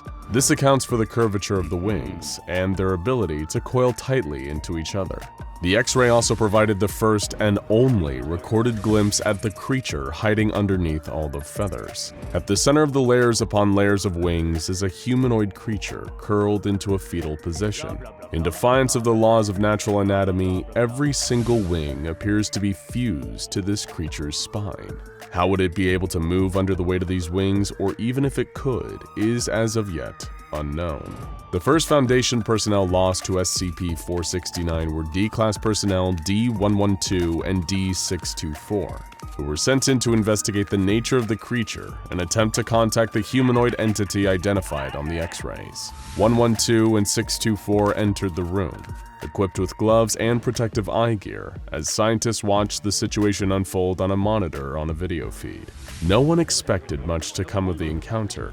The working hypothesis was the layers of feathers would simply be too thick to get through without seriously damaging the bones. It would be a fairly uneventful experiment, or so they thought. 112 approached SCP-469 first, and attempted to part a section of its feathers with his hands as 624 stood back and observed. The moment his fingertips touched the feathers, a rustling sound filled the room. The feathers began to quiver, shaking as if all waking up at once from a deep slumber. Suddenly, in the blink of an eye, the hundreds and hundreds of wings unfurled and pulled 112 into their depths. He was swept into a swirl of feathers, and within seconds, he had disappeared from view completely. Though 624 and the scientists watching on their monitor could no longer see him, they could certainly hear him. From the moment the wings pulled him into the sea of feathers, 112 had begun to scream in agony. His screams persisted, growing louder and more desperate even as the voice cracked and grew weak. 624 stood, frozen in place with fear and shock. 624 was ordered to attempt to retrieve 112 from the feathers, but made no move to do so. He simply stared at the feathers, eyes wide, face pale, as the pained shrieks of his colleague bounced off the sterile white walls of the containment room. A guard called over the intercom, threatening to terminate 624 if he did not attempt to remove 112 from SCP-469's grasp. This warning seemed to shock 624 back into action, and he made a run for the center feathers, arms up to protect his face. Again, the sound of rustling as the feathers began to quake. The wings unfurled once more, and 624 did not even have a chance to turn back before he was pulled in to meet the same dismal fate as the other D-Class. His screams of pain joined 112 as the scientists watching over the monitor could do nothing to help them. As the two men cried out in pain and horror from within their winged prison, something began to happen that the scientists had never seen before. The feathers started to shake again, faster than before, and at first the wings appeared to be unfolding again. Upon second look, though, it was clear they hadn't moved. There were simply more of them now. As the men continued to scream, more feathers appeared, the wings stretching out and elongating as new wings sprouted as if from nowhere. SCP-469 appeared to be feeding on the sound of their screams and using that energy to expand. It was only after several long minutes when the screaming finally stopped that the growth of the wings did too. At this point, the wings shifted again, expelling the bodies of 112 and 624 from within its folds, dropping them limply on the ground. Though their deaths were unfortunate, the loss of 112 and 624 did reveal some new information about SCP-469. First, that it could grow, and apparently needed to feed on sounds in order to do so. Second, that it was deadly to humans, and most likely to other living things as well. Autopsies of 112 and 624's corpses would later reveal exactly what happened to them, and how SCP-469 kills its prey. Though 469's feathers may look as though they would be soft to the touch, each feather is actually made up of sharp barbs that are capable of piercing clothing and skin. These barbs release a neurotoxin into the system that activates every pain receptor in the body of the victim. The neurotoxin present in these feathers has not been identified anywhere else in nature, but is somewhat similar in structure and function to the neurotoxins excreted by the cone snail and in the bite of the blue-ringed octopus. In addition to the pain-inducing neurotoxin, the feathers also carry several unidentified stimulant compounds, where the neurotoxin on its own would induce enough pain for the affected party to pass out almost immediately. The stimulants serve to keep the victim conscious. SCP Foundation scientists posit that this is so that 469 can get as much noise, in this case in the form of screams, out of its pain as possible, and achieve maximum growth before the captive creature dies or goes into shock. Further experiments confirmed this theory and showed that SCP-469 will react similarly when exposed to any living creature capable of making a sound and experiencing pain, not just humans. Non-living matter, though, including dead animals, elicit no response from 469. Additional experiments were then undertaken that involved applying various different sounds in order to test their effect on SCP-469's growth. Though it feeds on any sounds produced in its presence, it seems to respond most strongly to musical sounds, exhibiting a particularly strong response to classical music. No sound elicits a stronger reaction from this creature, however, than the sound of ringing bells. It is rumored that when a bell was rung in the presence of 469, the humanoid at the center of the feathers is said to have moved for the first time on record. Apparently, whatever is at the center appeared to wake up and unfurl its wings, revealing itself. But unfortunately, all security footage of this incident has been wiped, and the data has been expunged from the record, leaving the creature's true form a mystery. You may be remembering that 4 members of Foundation personnel on record were lost to SCP-469, and that only 2 have been mentioned so far. The second pair of casualties resulted when the Foundation attempted to terminate SCP-469, believing that there was no more scientific benefit to keeping it alive, or at least that the possible benefits did not outweigh the risks. It was ordered that SCP-469 be terminated by any means necessary. 2 skilled personnel, Dr. Jones and Dr. Smith, were sent into the containment facility in hazmat gear, armed with several sharp instruments. They were to attempt to use these to cut through the forest of feathers and soft bones until they could reach the humanoid at the center. It was presumed that once they did, and the creature no longer had the protection of its poisonous feathers, that it would be relatively easy to kill. They could not have been more wrong. Dr. Jones approached the dense cover of feathers with a pair of sharpened gardening shears, while Dr. Smith opted for a machete. At first, the strategy appeared to be working.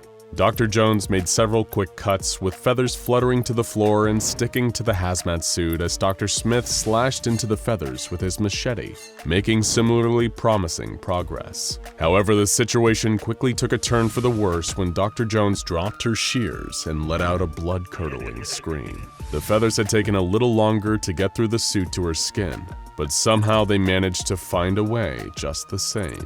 Smith grabbed Jones and attempted to make a break for it, but he was too slow and far too close to the feathers already. The wings wrapped around them and swallowed them both up, leaving the researchers outside helpless to do anything but listen to their screams and wait for them to go quiet. After several minutes, they finally did, And now larger SCP-469 had officially claimed another 2 Foundation personnel. Obviously, 469 could not be terminated using any methods that would place the responsible personnel within its grasp. That was simply too risky. So the Foundation selected a team of D-Class personnel to attempt to burn the feathers with an array of flamethrowers. Though the feathers were vulnerable to fire and began to blacken and disintegrate on contact, the sound of the flames being expelled was loud enough to feed SCP-469.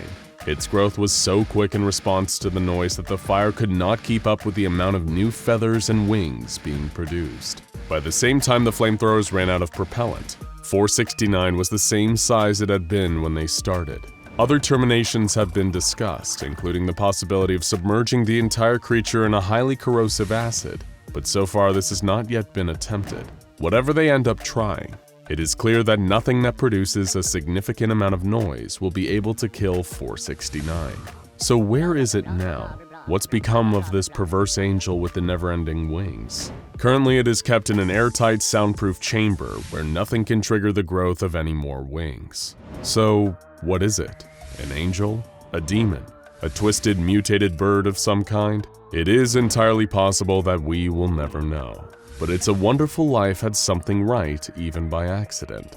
Every time a bell rings, something, twisted and deadly though it may be, gets its wings. SCP-682 must be destroyed as soon as possible. So begins the SCP Foundation file on the dreaded SCP-682, a highly intelligent reptilian monster that has, despite the Foundation's best efforts, proved impossible to kill. It may not be the most dangerous SCP out there, considering that some are capable of eliminating entire realities, but it's one of the most iconic. And you've probably heard tales of the monster that death forgot, and you know exactly why everyone is so afraid of the so-called hard-to-kill reptile. It's been subjected to some of the most deadly weapons and traps the Foundation could devise, and survived attacks from some of its deadliest fellow SCPs. But before we tell you about the Foundation's many failed assassination attempts against the so-called hard-to-kill reptile, we need a little more groundwork on what this creature even is. The first thing to know about SCP-682 is that this thing wants you and everything you know dead. Unlike some other creatures like SCP-096 and SCP-173, which are murderous but exhibit no real higher processing skills, SCP-682 possesses cunning, advanced reasoning, and even human-level logical intelligence. SCP-682 can engage you in conversation, but just talking to the creature calmly and cordially will sometimes cause it to enter its rage state, where it becomes even more dangerous and volatile. The beast is perpetually kept in a tank of powerful hydrochloric acid, melting its tissue to prevent it from reaching its full potential and going on a rampage. The creature's most terrifying asset, and the reason it's proven impossible to terminate thus far, is its incredible adaptability to any and all external stimuli. 682 is a reactive being, capable of not only surviving and regenerating from all attacks, but often incorporating those attacks into its own wide arsenal. In other words, if you're hoping to kill this thing, you better kill it on the first hit. Because if you don't, you better believe it's gonna hit you back 100 times harder. This brings us to the main event. Some of the SCP Foundation's most ambitious and frightening attempts to terminate SCP-682, or even understand how it could theoretically be terminated. There are quite literally too many unsuccessful attempts for us to list them all here, so think of this as a highlight reel of the Foundation's most prominent failures. 682 was first cross-tested with SCP-017, a humanoid shadow entity shown to be able to consume matter with its shadows and leave no traces behind. Tests on tissue samples from 682 showed that SCP-017 was able to consume said tissues with no adverse effects. However, when SCP-017 was placed into the containment chamber with the actual creature, 682 let out a horrific roar that was so loud it damaged nearby audio equipment. SCP-017 fled to the corner of the room, and 682, in its rage state, attempted to breach containment. Agents managed to suppress and remove the creature, but no meaningful damage was logged. Attempt failed. SCP-173, the killer statue, was later brought in, hoping that its thus far impeccable track record for killing would hold strong. The second that 173 was introduced into the testing area, 682 retreated to the far wall and began screeching intensely. It was intelligent enough to know what it was dealing with here. While the researchers and guards expected an instantaneous reaction, there was actually a stalemate for over 6 hours, as 682 stared at 173 continuously. Eventually, the tie was broken when agents shot out 682's eyes with high-caliber sniper rifles, breaking the line of sight and causing 173 to attack. Though 682 sustained damage to several parts of its body, while its eyes regenerated, the creature was not killed. It then regenerated a number of eyes all over its body, covered in a clear armored carapace that made them resistant to bullets. The stalemate continued for an additional 12 hours as 682 maintained perpetual eye contact. 173 was eventually removed from the containment unit, and the mission was aborted. Attempt failed. In their desperation, the SCP Foundation restored to bringing in another dangerous and seemingly unkillable monster to take on 682. SCP-096, also known as the Shy Guy. As astute SCP fans will already know, this being kills anything that sees its face, with no known exceptions, and when it enters its attack mode, it's thought to be quite literally unstoppable. Or at least, it was. While SCP-096 was able to destroy 85% of 682's original body mass during their 27-hour battle, it was left mentally broken, wounded, and huddled in the corner. To this day, if ever confronted with SCP-682, the Shy Guy reacts in pure terror, turning away and clawing at its own face. Attempt failed. During a deadly containment breach, SCP-682 also went head-to-head organically with another iconic SCP Hall of Famer, SCP-106, also known as the Old Man. The Old Man and a shape-shifting psionic anomaly known as SCP-953 broke into 682's containment cell. The Old Man pulled both of his fellow anomalous combatants into his pocket dimension to continue the battle on his terms. However, despite losing 67% of his body mass during the ensuing pocket dimension showdown, 682 still prevailed, with the Old Man eventually fleeing back to his cell and 953 being collected and taken away by agents. Once again, SCP-682 continued to hold the title.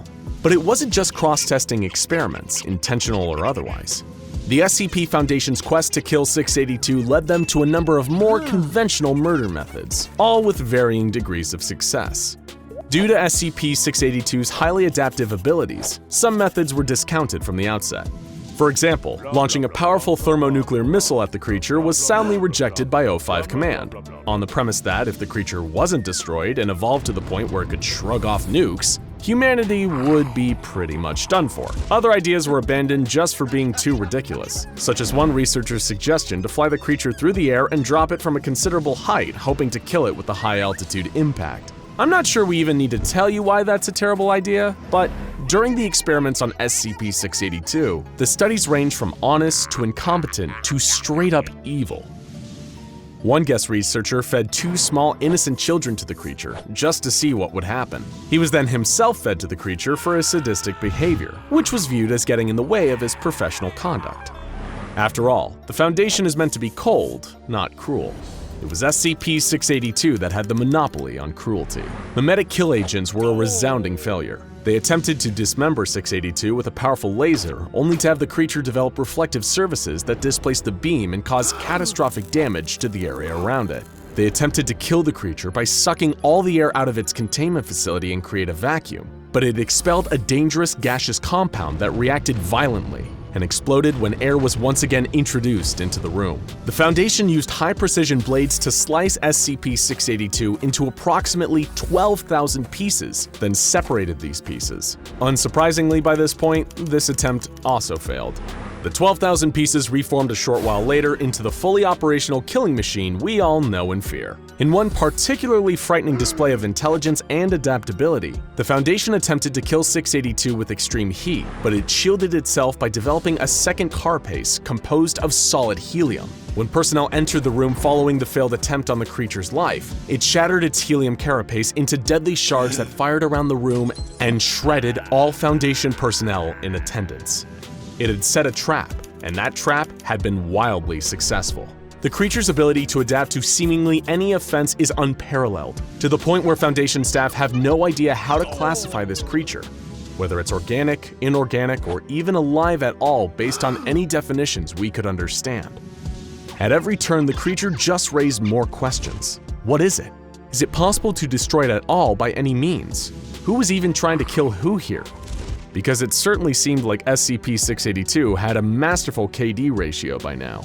More extreme feats of cross-testing continued in the Foundation's growing desperation to eliminate this monster.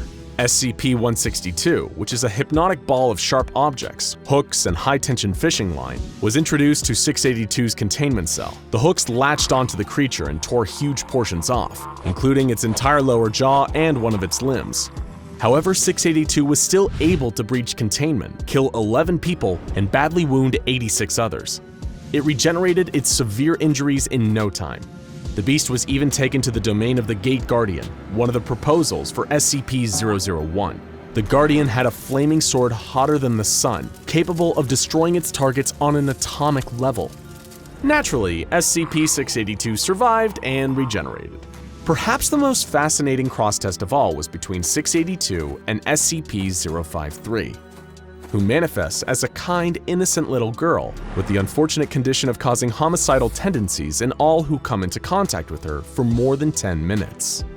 The people with these tendencies would then attempt to harm the girl, but would immediately drop dead shortly after, leaving the girl intact. The researchers present anticipated two possible outcomes here: the optimistic outcome, in which 682 enters a rage state, attacks 053, and died for good, and the realistic outcome, in which 682 attacks 053, possibly experiencing some minor injury or nothing at all, and 053 had to be removed from the containment cell.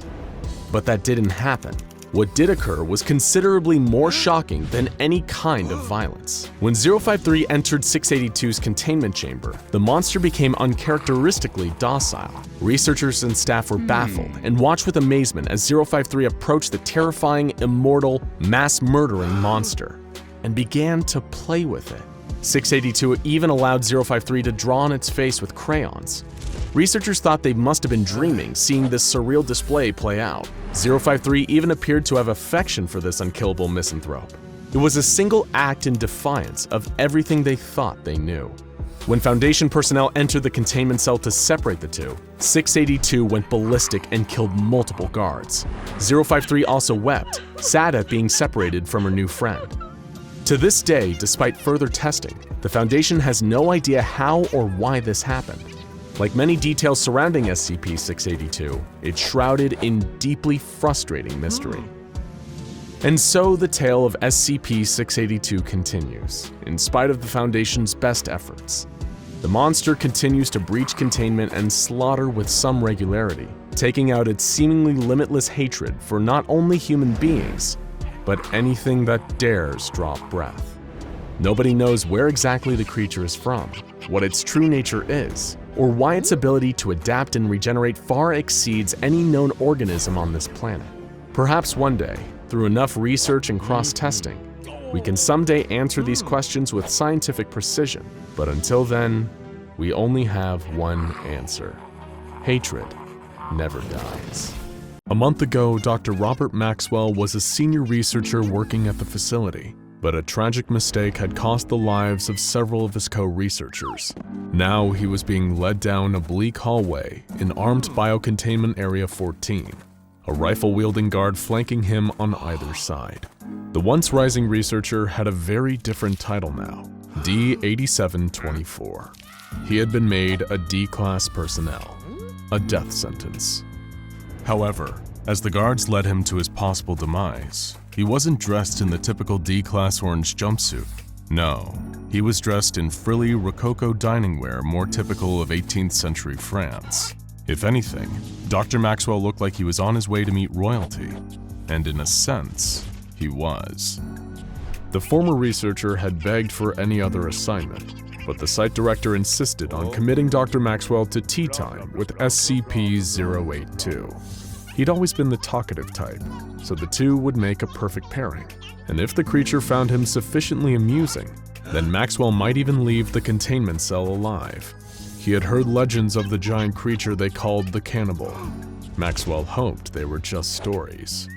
Dr. Maxwell was pushed by the guards into a large, luxuriously appointed room, and the doors were locked behind him.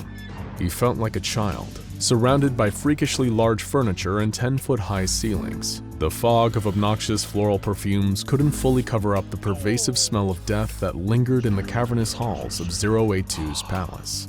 Thanks to an elaborate ruse conducted by the Foundation, SCP-082 believed he was the King of France, and that his containment cell was a palace where he remained for his own safety. The creature's continued good behavior and everyone else's safety relied on visitors keeping up that lie.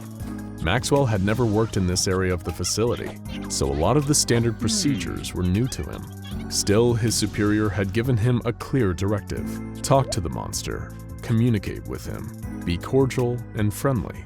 See if you can find out more about his mysterious past. And most importantly, if you want to survive, don't annoy him. The down-on-his-luck scientist gulped inside, trying to steady his nerves in this oversized fake French palace. He just kept thinking, surely he can't be that big. He almost talked himself into believing that the accounts of the creature were just that, tall tales, until a huge figure began lumbering into the main chamber. It was him, SCP-082, also known as Fernand the Cannibal. SCP-082 was an 8-foot-tall hulking monster, built sturdier than the castles it likes to imagine are its true home. Swollen, bloated, and grossly out of proportion, the creature clocks in at over 700 pounds, most of which is pure muscle that's almost impossible to pierce with conventional weaponry. SCP-082 stopped just feet away and stared at Dr. Maxwell with its beady, sunken-in eyes, like a hungry rat. Just the sight of it struck terror into Dr. Maxwell's heart, but he didn't dare show his fear. Instead, he remembered his brief training, bowing politely and forcing a smile, referring to the creature as Your Highness, and profusely thanking it for granting him an audience. The monster continued staring without saying anything, and then gave a wide, lockjawed grin, showing off its huge teeth. It did everything through gritted teeth, except eat and sing. Dr. Maxwell hoped he wouldn't be a part of either activity. Fernand gave a low, booming chuckle. He thanked Dr. Maxwell for coming to give him some company and invited him to come further inside and take a seat, adding, with a sly wink, that he won't bite.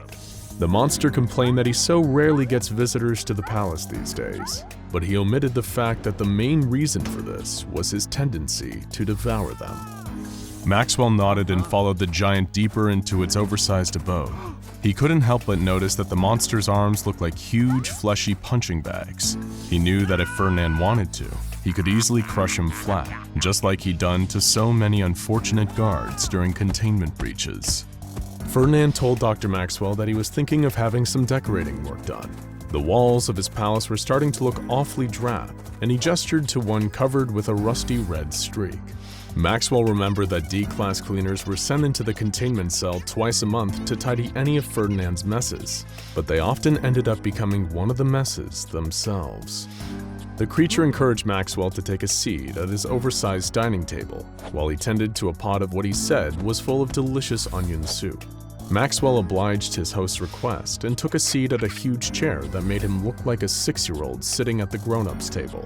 Meanwhile, Fernand was using a huge machete-like knife to cleave onions in half for his bubbling pot of stew. Even though Fernand had shown no signs of outward aggression, as he watched the cannibal hack away at onions with his enormous knife, Maxwell could feel himself beginning to sweat. After all, they didn't call this creature the Cannibal for nothing. This was a monster with a truly horrifying body count. During previous containment breaches, it had taken enough tranquilizer to put down 2 elephants to subdue the creature, but not before multiple agents quite literally lost their heads in the process. Fernand was able to bite them off with one huge chomp like he was eating a drumstick, snapping right through the bone with his incredible tooth and jaw strength. Surprisingly, when he wasn't on a violent rampage, Foundation researchers had found SCP-082 to be unusually polite and forthcoming, offering the researchers plenty of information about himself and his past. The only problem was that almost everything the creature said was a complete lie. From his time as a researcher, Maxwell knew that there were only a few details about the creature that could be ascertained for certain. SCP-082 would reliably answer to the name Fernand, and genetically, Fernand was technically human. The means by which Fernand became so grotesquely huge, strong, and cannibalistic are still unknown. Foundation personnel are still looking into whether it's due to some kind of anomalous genetic mutation or by more supernatural means. All we know is that he's big, unpredictable, and extremely dangerous.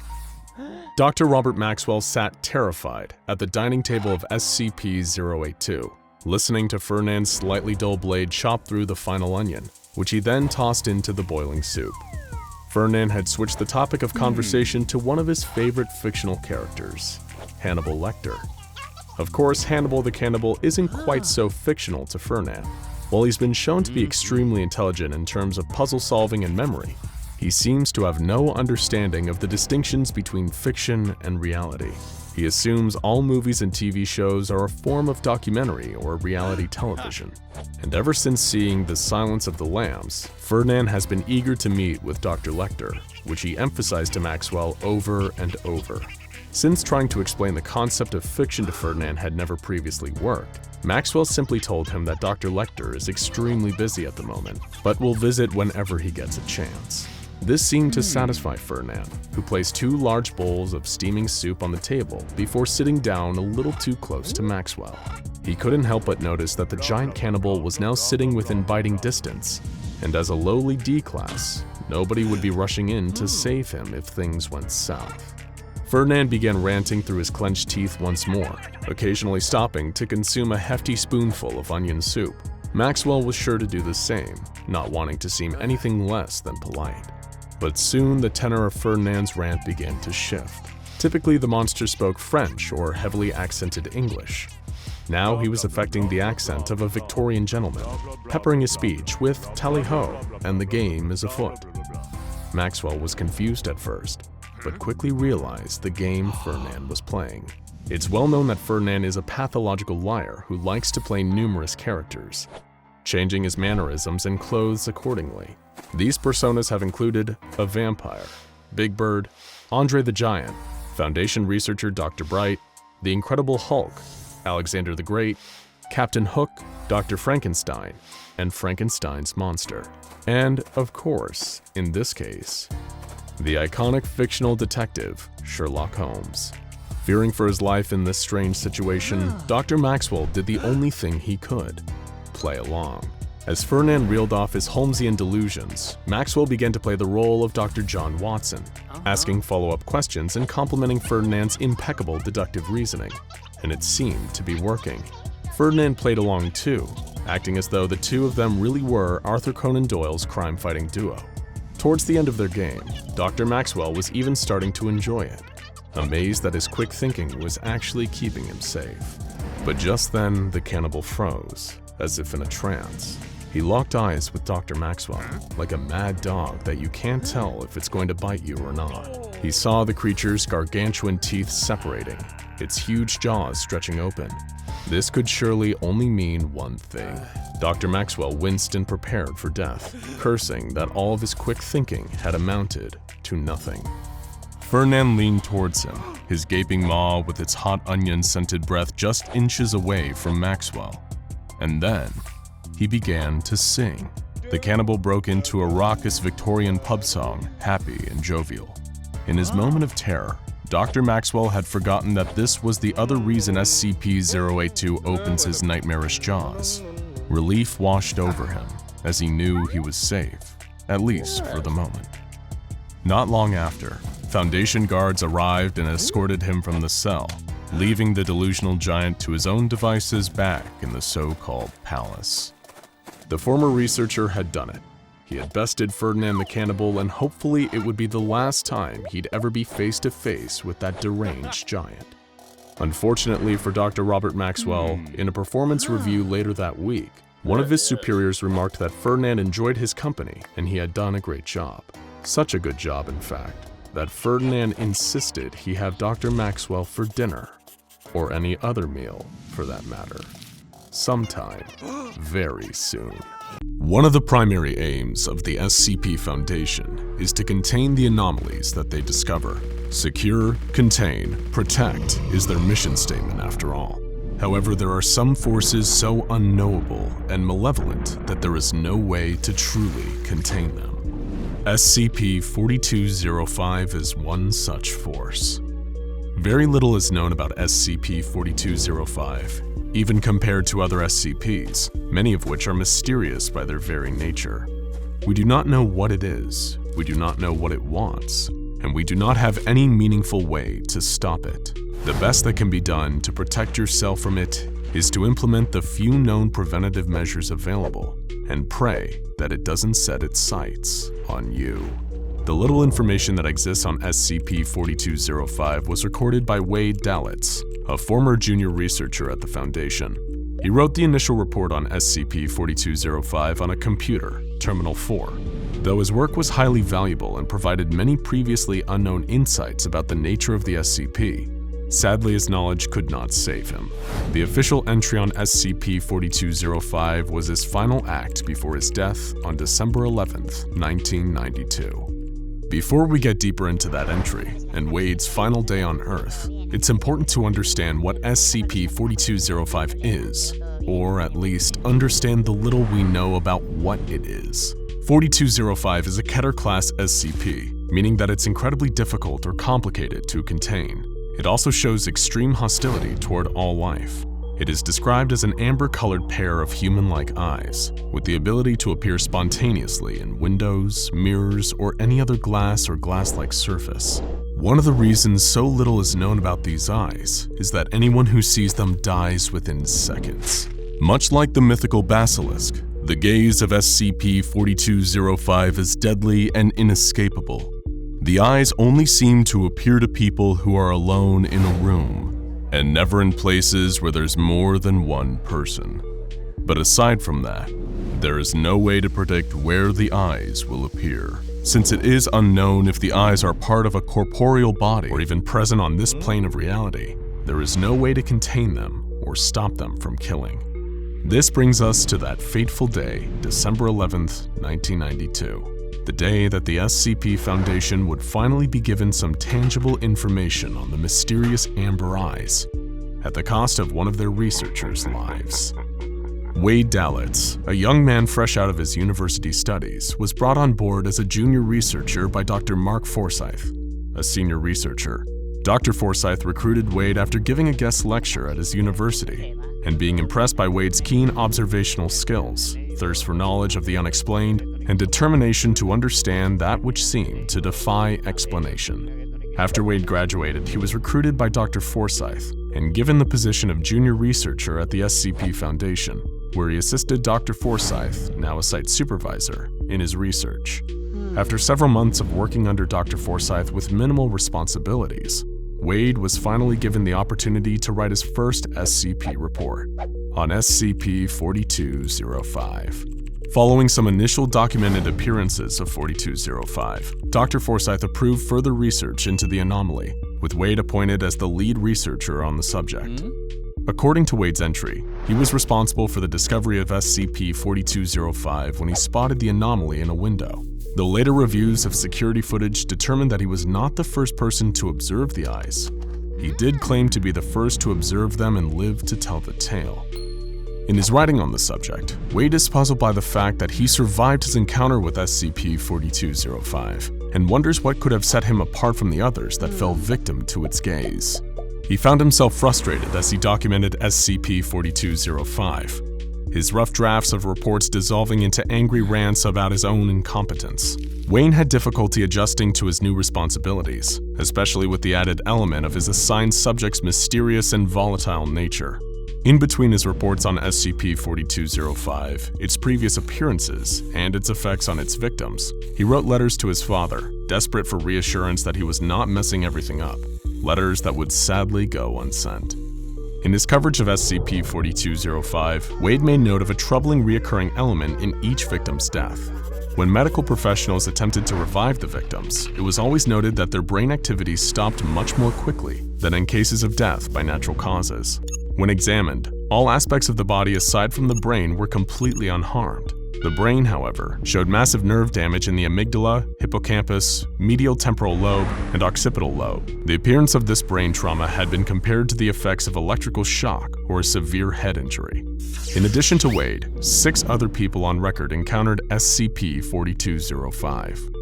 Every encounter ended the same way, with sudden brain death and severe nerve damage immediately after viewing the eyes in a reflective surface.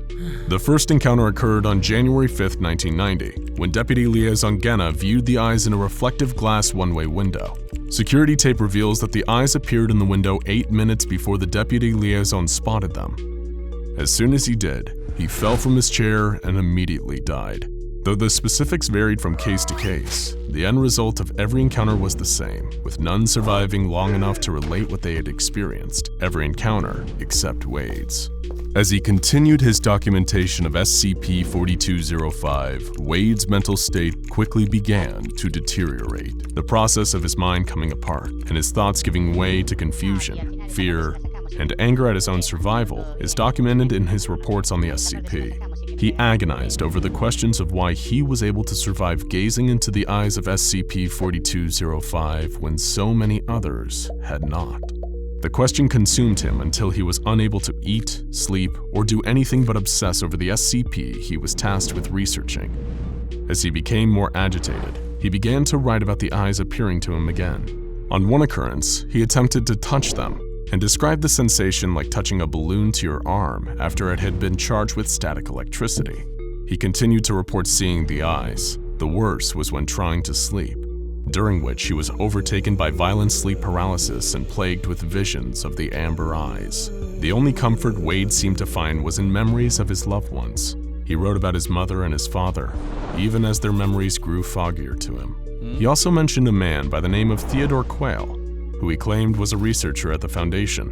Later fact-checking determined that this was not the case, and that Quayle must have been someone from Wade's past. He wrote about Quayle wistfully, mournfully, with words of love and loss, tormented by the sense that he was losing his grip on reality and everything he once held dear.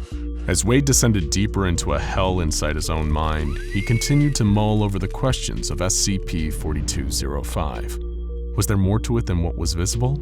Did it have a body? Why had he survived the encounter with it?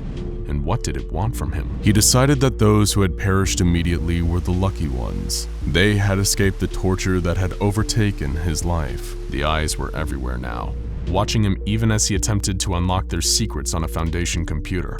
He spoke to the eyes at one point, but refused to write down what they said to him. His last entry, his last thought, was a plea for Theodore Quayle's embrace. There is no more written about the research or about the eyes, only a simple, desperate need for a comfort that is long lost.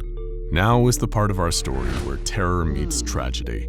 Contrary to what Wade thought, and what was recorded in his final computer entries, he did not survive his brief brush with SCP-4205. The truth is that he spotted the amber eyes in the glass above his terminal monitor while recording the entry and died seconds later. Though his death was swift, it felt agonizingly slow, as revealed by his descent into panic and paranoia recorded in his writings. The entries recorded as a result of the connection Wade and the computer, his physical contact with it at the moment of exposure to SCP-4205's anomalous effects, allowing the terminal to archive his final thoughts before he succumbed to the deadly nature of the eyes. The entries were never physically typed, but rather jumped from his dying mind into the mainframe. His entries, the echoes of a dying mind, offer a glimpse into the way that SCP-4205 kills its victims. In the seconds leading up to death, the amber eyes fast-forward a person's mind, feeding on the electrical impulses that it gives off as it speeds through what seems to be days of fear and of a loosening grip on reality. The death may be swift, but the suffering is long. Wade left the Foundation with a digital fingerprint, an echo of the person he was at his core, in addition to his experiences with SCP-4205 itself. Wade spent his final moments terrified for his life, dreaming of a father that he missed and a long-lost love from his college days. His sacrifice must not be forgotten, because no one ever survives an encounter with SCP-4205. His documented final moments are the only first-hand account in existence. Junior researcher Wade Dalitz gave us a gift in death. He allowed the SCP Foundation a glimpse into the true horror of the amber eyes and a reminder of what they are capable of stealing from us. So be careful of windows, mirrors, screens, and all reflective surfaces. When you look into them, you never know what you might see looking back. It's the late 90s, and an Air Canada flight experiences severe malfunctions while traveling from London to Vancouver. The pilots are unable to do anything and the plane crashes into the woods of northern Alberta. The crash was devastating. Only 10 of the nearly 300 people on board are alive. And even though they survived the initial disaster, their battle for life has only just begun. It's late autumn in northern Canada, and there's no telling when help will arrive, if at all. If the survivors want to make it through the night, they need to find shelter, and fast. As they trudge through the freezing woods, the group finds a path that looks like it might lead them to civilization. After all, if there was a path in the woods, that meant they were probably in a national park. And if they were in a national park, there had to be a ranger station around somewhere where they could warm up and call for help. They didn't have many other options, so they followed the path which opened up to a clearing. But instead of finding a ranger station or campground, they found something none of them could have expected. It was a pond, but there was something off about it. As they got closer, they saw that this strange pond wasn't filled with water, but blood. The survivors were horrified. That couldn't really be blood, could it? It must have been a weird algae or chemical reaction. But one member of the group, a man named Thomas Dean, who had been on his way back to his hometown of Prince George, British Columbia, thought there was something strangely familiar about this. He remembered being a boy and going to visit family in Alberta, and hearing an urban legend from the older local kids. According to the stories, somewhere out in the wilderness, in the northern part of the province, there was a pond full of human blood. And what made it even worse was that some said the pond was a gateway to hell. The SCP Foundation was also aware of this legend and had been trying to pinpoint the exact source of it for decades prior to the Air Canada crash. They would finally receive definite confirmation of the blood pond when Foundation personnel intercepted a radio transmission from a ranger station located within the Wood Buffalo National Park. It was the survivors of the crash who had managed to make it through the night, and they were about to be escorted out of the park by rangers. The Foundation mobilized quickly to cordon off the pond, as at the time they were unsure of what potentially harmful properties the pond might have had.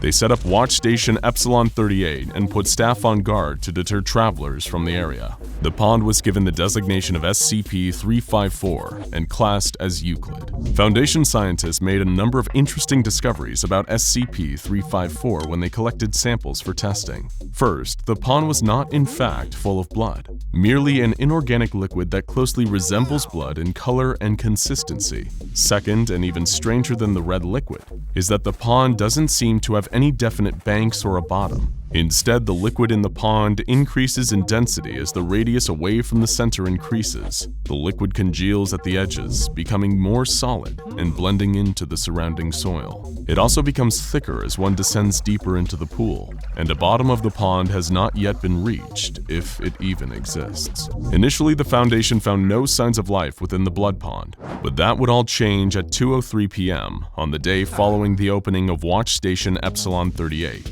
When the science team noticed an unusual level of activity on the pond's surface, security footage feeds showed a shape rising out of the pond, followed by a deafening shriek. After that, the feed was cut and Foundation lost all communication with Watch Station Epsilon 38. Fearing the worst, a mobile task force was dispatched to the location. When they got there, all personnel at the Watch Station had been killed by what could only be described as a gigantic bat. The task force was able to neutralize the entity, and as soon as they could, the Foundation moved in to increase security around the SCP, creating Area 354 and installing a permanent security detail. After this point, the pond started to regularly spit out a variety of monstrous entities, almost as if it was reacting to the SCP Foundation's increased security measures. After SCP-354-1, the giant bat, came SCP-354-2. 354-2 was an echidna-like monster the size of a bear that was virtually bulletproof but unable to escape Area 354. The Foundation neutralized this anomaly with napalm. SCP-354-3 was a floating black sphere capable of firing deadly beams of concentrated energy. The area's head scientist was able to hit it with a sledgehammer, causing the sphere to malfunction and self-destruct before it was able to escape the area. The Foundation wasn't as lucky with SCP-354-4. This creature was a reptilian humanoid that stood roughly 15 feet tall and was unable to be put down with gunfire. This was the first creature from the pond to successfully escape containment, and was only able to be neutralized when the Foundation sent in Mobile Task Force Omega-7, also known as Pandora's Box. The data on pond incursions is partially corrupted, so a complete list of creatures is not available. But some of the other monsters that came out of the blood pond include a killer robot, a set of gigantic tentacles that drag several D-class personnel into the pond, a pair of panther-like creatures, one made of ice and the other of magma, that ignored Foundation staff and instead fought each other, and one seemingly normal human man who was executed as soon as he emerged from the pond. Tests on his body revealed that he was, in fact, totally normal and would have posed no threat. These anomalies came out of the pond at fairly regular intervals for several months, before the pond went silent for an unprecedented 22 months. The head scientist at the time noted, "I suspect this means one of two things. Either the red pool has died or powered down, or whatever the correct term for it is, or is charging up for something big to come through. O5 believes the former is the most likely explanation, and has recalled 30% of our total personnel and cut 25% of our funding. While I can only hope that they are correct, if the latter situation is true, we're soon to face some terrible monstrosity and we won't have anywhere near the force necessary to deal with it. I worry for all of our safety." His words would prove eerily prophetic following the events of Exploratory Mission 354 Alpha. The Foundation's research and development team built a specialized craft to explore the pond. Because of the strange properties of the pond's density, the craft was essentially made to be both a submarine, for parts of the pond where the contents were liquid, and a drill, for when the liquid congealed into a semi-solid towards the bottom. The exploration team consisted of Agent Swanson, Agent Turquoise, Agent 86, Dr. J. MacArthur, Chris Simmons, Leroy Tucker, and a pilot named Martin. With the team assembled, the ship was sent down into the pond. Nothing eventful happened for the first 2 days of the mission, but at 4:30 a.m. on the third day, gravity suddenly reversed for the crew of the ship. This seemed to indicate that they were approaching the halfway point, though what would be on the other side, nobody could say. On the fourth day, the ship surfaced, proving definitely that the pond was in fact some sort of portal. The crew looked out of the portholes to see the darkness of night above them. While sensors outside the ship detected nothing harmful in the atmosphere around them, the crew were wary of exiting the craft. The other side of the pond was nothing like the world the crew knew. For one thing, the night lasted for 28 hours before dawn came, and when the sun finally rose, it was much larger and redder than the Earth's sun. Under the light of the strange red star, the crew could see that the pond on this side was massive compared to what they've come into, more like a large lake. Surrounding the lake was sand and rocks that were covered in a kind of moss that disappeared under sunlight and regrew during the night.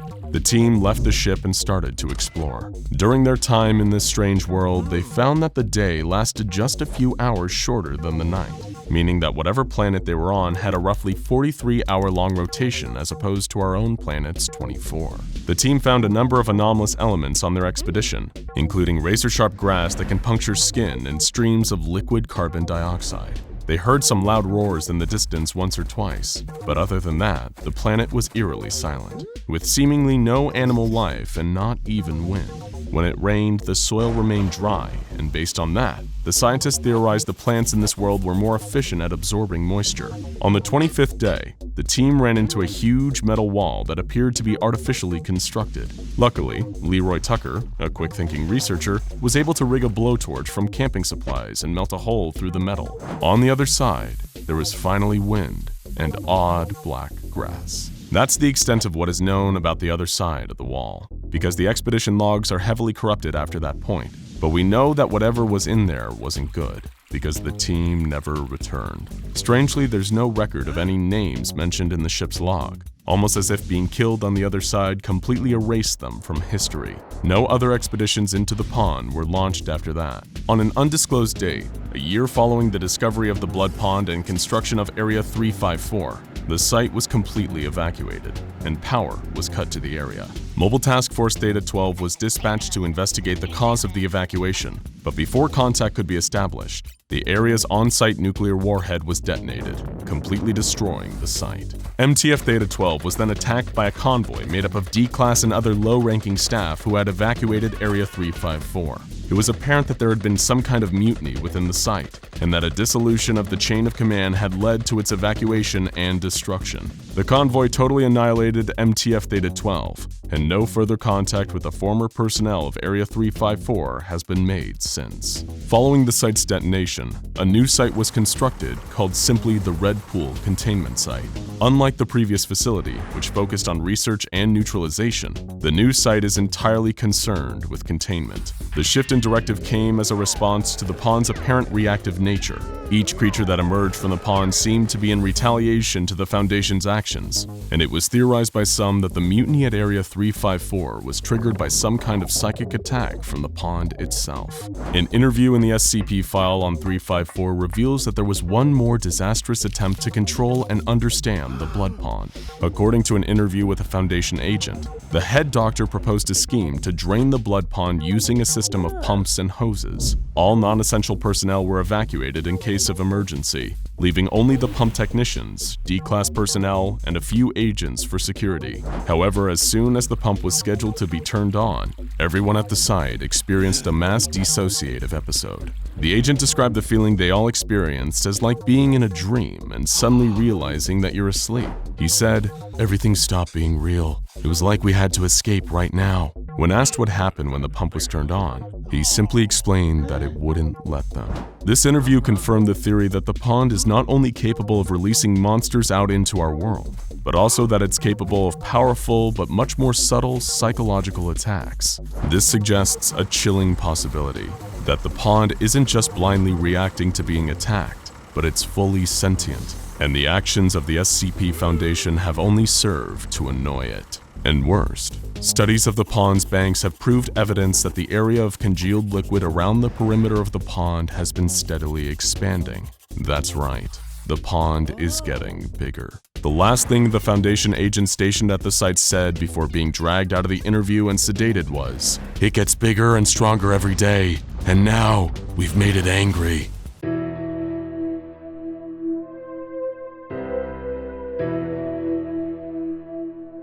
On March 15, 2011, Martin Sims was wandering down the streets of Carson, California. His clothes were ragged, he was filthy, and gibbering like a madman with a full beard and long, unkempt hair. His body was covered in scars, but he showed no signs of malnutrition. What made Martin's sudden appearance so remarkable? He'd been missing for 3 years. When he was interviewed by police, they asked him where he'd been all this time. They couldn't believe his answer. He'd been trapped in an IKEA since 2008, but this was no ordinary IKEA. This was a dangerous anomaly that would come to be known as SCP-3008. Martin's strange answers in his interview were laughed off by his interviewing officers, who assumed he was either crazy or under the influence of something, but they caught the attention of an SCP Foundation field agent embedded in the precinct. The report was passed up the chain to a local site director who approved a detachment of Foundation field operatives to look into Martin's case. While he was reluctant to lead the Foundation agents back to the offending IKEA, the Foundation can be extremely persuasive. His screams of, "Please, I'm begging you, don't take me back, don't make me go back," were noted but ultimately disregarded. When the SCP Foundation had triangulated the position of SCP-3008, which was indeed an active IKEA, the entire retail zone was closed and barricaded under the pretense of a severe black mold infestation. Armed Foundation personnel also arrived on the site shortly after, based on Martin's vague statements that there were creatures of some kind inside. Due to his deteriorating mental health, Martin was unable to provide a great deal of lucid information on the specific traits of SCP-3008. But one phrase he kept repeating was, "bigger on the inside." Once researchers were satisfied that Martin had delivered all the pertinent information he was able to, he was administered Foundation amnestics to erase his memory of the last 3 years and return to his family. A cover story was formulated. Martin had been kidnapped and abused for 3 years by a mentally unbalanced stalker in downtown Carson. He'd been able to escape as said stalker took his own life out of guilt, a suicide that the Foundation expertly fabricated to make their cover story airtight. With the loose end of Martin Sims taken care of, the true observation of SCP SCP-3008 could begin.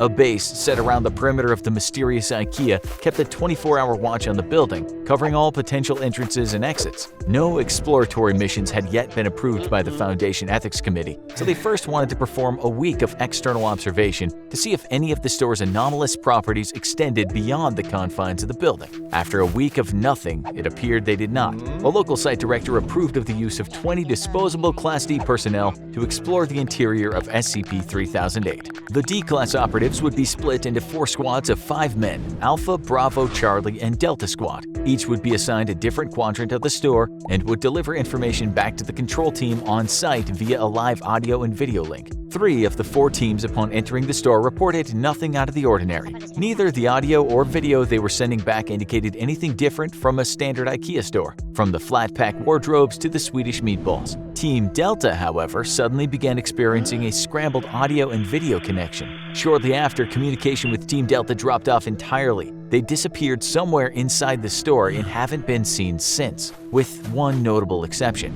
After the disappearance and the extraction of teams, Foundation researchers classified SCP-3008 as Euclid because its anomalous properties were at least confined to the interior of the store, and even then seemingly not the entire interior. The anomalous area within SCP-3008 became known as SCP-3008-1, and containment appeared to be 100% secure. There was no telling how many people had already gone missing in the store over the years, but the disappearances must be stopped. The Foundation maintained constant surveillance around the perimeter of SCP-3008, but it appeared they could prevent any further incidents by simply preventing other civilians from accessing the IKEA store. Martin's ravings about monsters were assumed to just be the product of delirium, until a surviving member of Delta Team suddenly reappeared. The date was November 3, 2011. It was a cold night, a few hours after what would have been closing time if the store were still active, and 7 months after the extraction teams had disappeared somewhere in the confines of SCP-3008. There had been no anomalous activity outside the store since the perimeter was first secured, and the Foundation researchers hadn't expected that to change,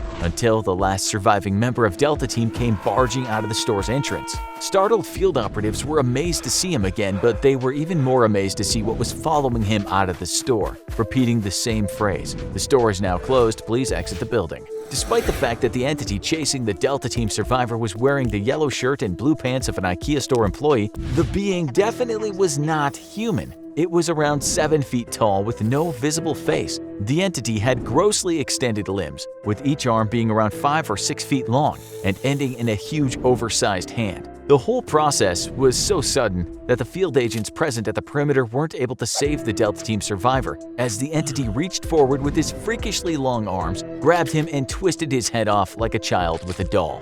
The field operatives present drew their weapons and peppered the entity with bullets. It would later be classified as SCP-3008-2. The being appeared to collapse and die from the physical trauma, at which point it and the body of the former Delta Team survivor were taken for an autopsy by Foundation researchers. There were no biological abnormalities of the body of the Delta Team survivor, so it did not appear that the anomalous properties of SCP-3008-1 had any effect on the physiology of its occupants. He was not malnourished despite being missing for months, and the contents of his stomach looked to be half-digested food consistent with the menu of a typical IKEA store restaurant. SCP-3008-2, on the other hand, raised a number of perplexing biological questions. The autopsy revealed that the creature's clothes were actually part of its body, like an additional layer of skin. The creature lacked blood or any kind of vascular system. Even stranger, the entity didn't appear to have bones or internal organs, not even a brain or nervous system. It was a being made entirely of skin all the way to its core. How it was able to move, or even live for that matter, remains a mystery.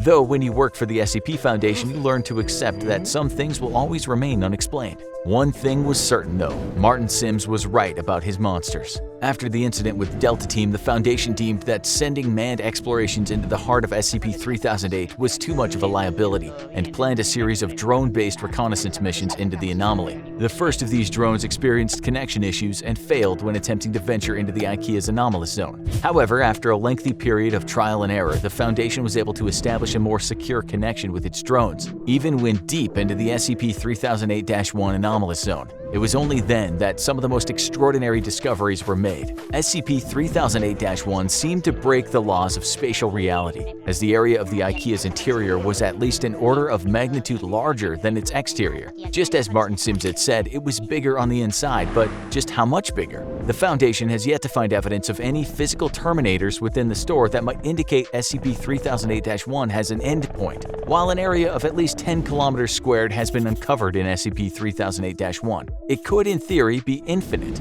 Laser rangefinder tests, which are normally very reliable, have only given inconclusive results. Interestingly, the anomalous area doesn't have any clear visual differences from the rest of the IKEA store, except that it extends forever. An individual trapped within the confines of SCP-3008-1 wouldn't even realize they've entered an anomalous zone until they tried to locate an exit and leave, at which point they'd find they were already hopelessly lost. The geography of SCP-3008-1 does at least appear to be consistent, so people trapped within are theoretically able to retrace their steps and escape if they haven't already ventured too deep. According to data collected during the drone reconnaissance missions, SCP-3008-2, of which there appear to be a vast population, would wander the stores aimlessly during the day. They are unresponsive to the drone's presence and did not appear to be aggressive. While the physical descriptions of these creatures could vary slightly, they all follow the same overall trend. Clothes consistent with an IKEA uniform, no face, either seemingly too tall or too short, and limbs that are grossly out of proportion with their bodies. As the Foundation began sending drones deeper into SCP-3008-1, they found another incredible discovery. There was an unknown population of humans trapped inside IKEA's anomalous zone, and these people had used the IKEA furniture around them to create entire settlements and towns within the store. There were several of these towns, all of which seemed to cohabitate peacefully. Even Foundation personnel found this development in their research to be truly extraordinary. Since SCP-3008 was first identified, there have been only 14 civilian escapes. Some had been trapped inside for months, others had been in there for years, some far longer than Martin's 3-year stint. While every one of these escapees has eventually been released back to their home, after a liberal application of amnestics and a proper cover story has been devised, the Foundation interviewed each of them extensively first. According to each of these escapees, the people trapped inside the IKEA have built an entirely new society across the various settlements. Contrary to the Lord of the Flies expectations of a group of people isolated and afraid, there's immense cooperation between the trapped civilians. The food in the several IKEA restaurants in SCP-3008-1 mysteriously replenishes while nobody's there, so there's no threat of starving, and the automatic turning on and off of the lights forms as a rudimentary kind of day and night cycle. Nighttime, however, is when things get dangerous, as the SCP-3008-2 entities, which are known to the people inside as the staff, become extremely hostile after dark. Aggressive hordes of the staff swarm the settlements at night, repeating, "This door is now closed, please exit the building." The civilians inside are usually able to repel these attacks with minimal casualties, but the constant war of attrition slowly wears down those inside. The bodies of the creatures also need to be removed from the area after each attack, as the presence of corpses or even parts of corpses has been known to heighten the ferocity of the next night's attack. During the day, the staff return to a docile and unresponsive state, though they'll still defend themselves violently if anyone dares to attack. Over the course of the interviews with the 14 escapees, Foundation researchers were able to answer another of their key questions. How had so many people gone missing in the store for so long without being noticed? But the answer they received only raised many more unsettling queries. According to the escapees, there were people inside the settlements that, despite being otherwise of entirely sound mind and standard intelligence, seemed to lack very common knowledge that even a child should know. For example, some of them weren't aware of the International Space Station orbiting the Earth, or stranger still, the existence of the Statue of Liberty. This led the researchers to a frightening conclusion. SCP-3008-1 may not only be a nexus point of multiple IKEA stores in our dimension, it could be connected to IKEAs in every dimension where IKEAs exist. While it only abducts a handful of people from each store over an extended period of time, it suddenly becomes clear how this SCP was able to trap so many people without detection over such a long period of time, which in turn led to an even more terrifying revelation. The SCP Foundation may not have SCP-3008-1 as contained as they thought. It might even be tucked away in an IKEA store somewhere near you, just waiting for you to visit. After all, there's always room for one more. You've been walking for days. Your body aches. You're dripping with sweat from the heat of the sun bearing down overhead, and yet you're wrapped up in layers upon layers of clothing. Even your face is covered. and you're wearing thick black goggles so that not a single centimeter of your body is exposed. Your journey has been long, and you feel like you might die from exhaustion or from overheating due to these multiple layers of clothes. But dying is better than being exposed. You saw it happen when your entire team changed. The light cannot be trusted, not even for a fraction of a second. It's been like this for years. You've learned and survived through painful experience. Many of those you used to know cannot say the same. You've been alone for so long. You might have given up all hope if it wasn't for the distress signal coming from a nearby SCP Foundation containment facility, Site 46. Any kind of survivors would be better than nothing, no matter what kind of sorry shape they were in, as long as they were still human. You find your way to an opening in the side of a mountain and slide into the cave, hoping you weren't spotted. The whole world is crawling with those things now. You can't let yourself be seen.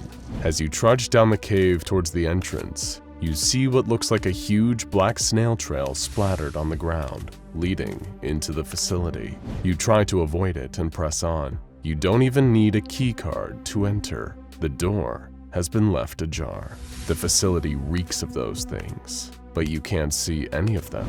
You just hope they've moved on and left some human survivors in their wake.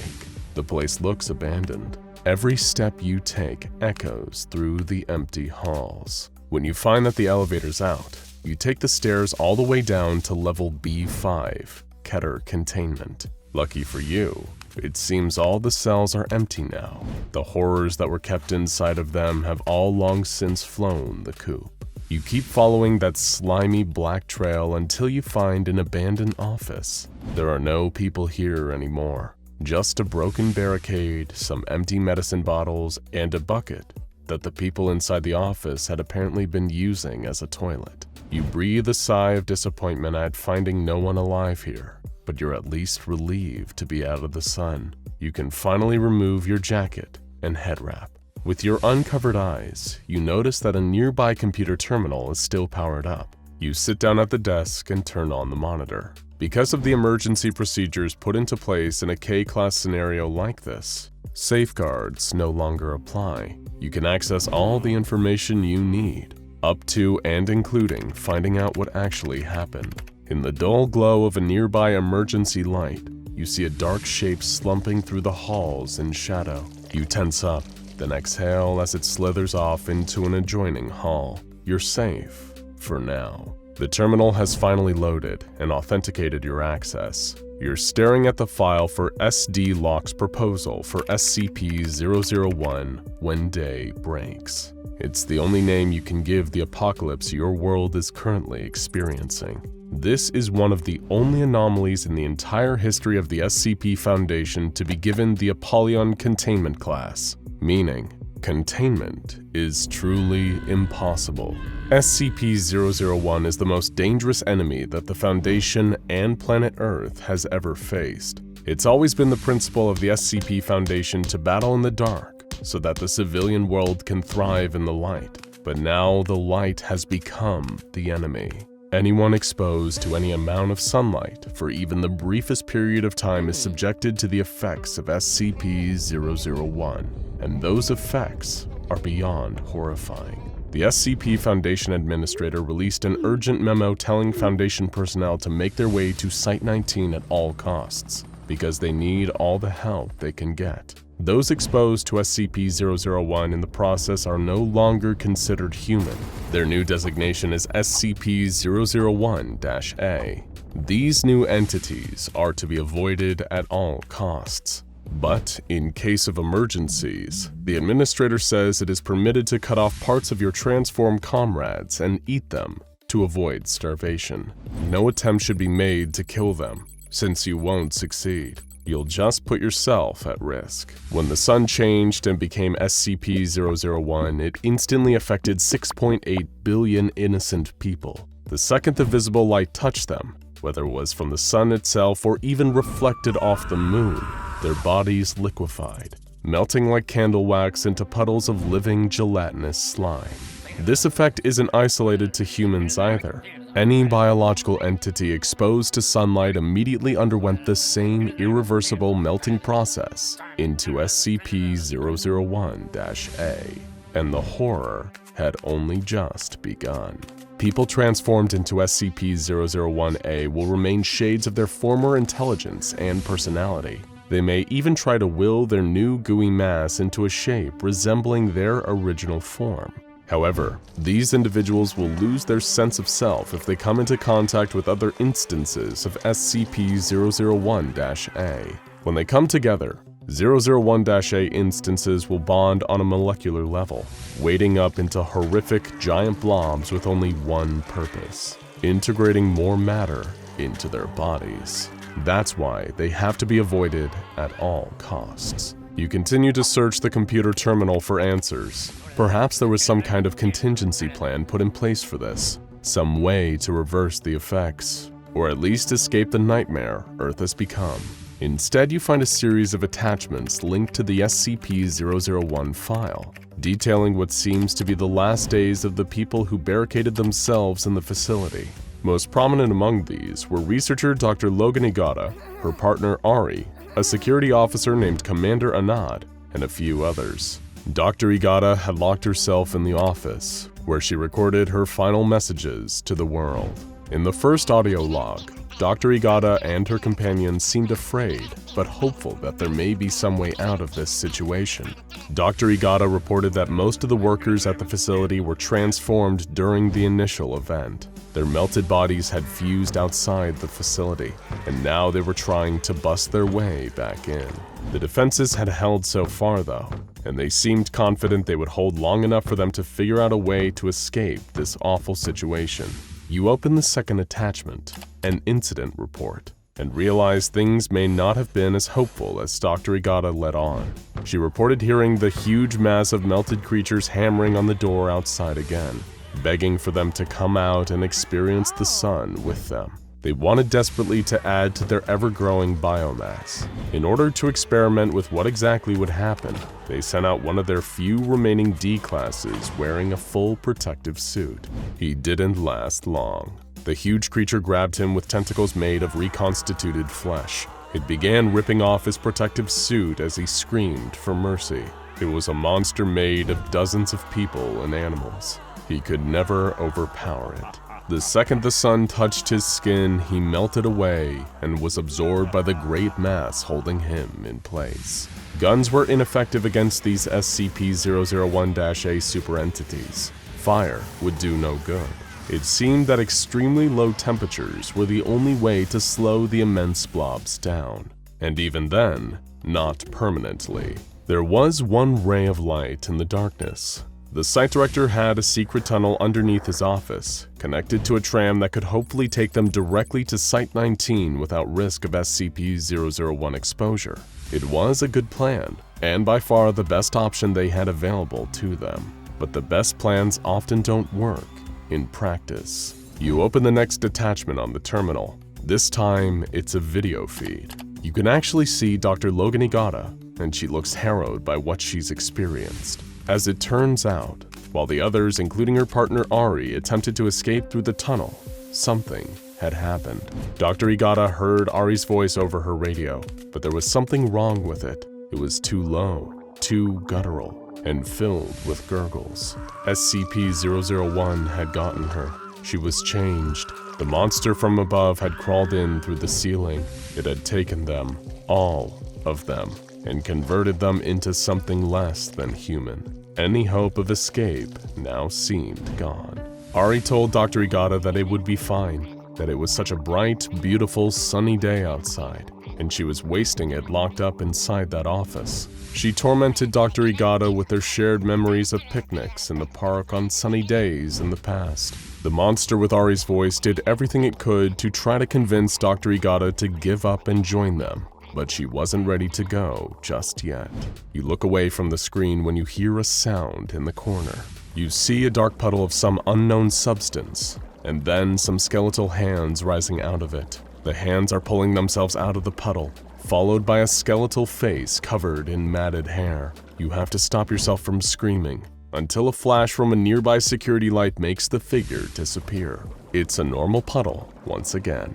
Your mind is playing tricks on you. You open the next attachment, another video, and see that Dr. Igata's condition has deteriorated. She looked pale, frantic, and thin. She was using a knife to draw her own blood onto a piece of blood-stained parchment covered in strange symbols. Igata ranted about her theory. What if 001 took the minds and bodies of its victims, but not their souls? Through performing some kind of arcane blood ritual, she hoped to at least rescue and keep the soul of Ari, even if her mind and body were lost. You open the next attachment. It seemed that Agata's ritual worked, but not in the way she hoped. The twisted soul of Ari, driven mad by SCP-001, had taken over the file. It begins corrupting the text of the SCP-001 file into crazy ranting about how futile it is to fight. It then cuts to an even more frightening video feed.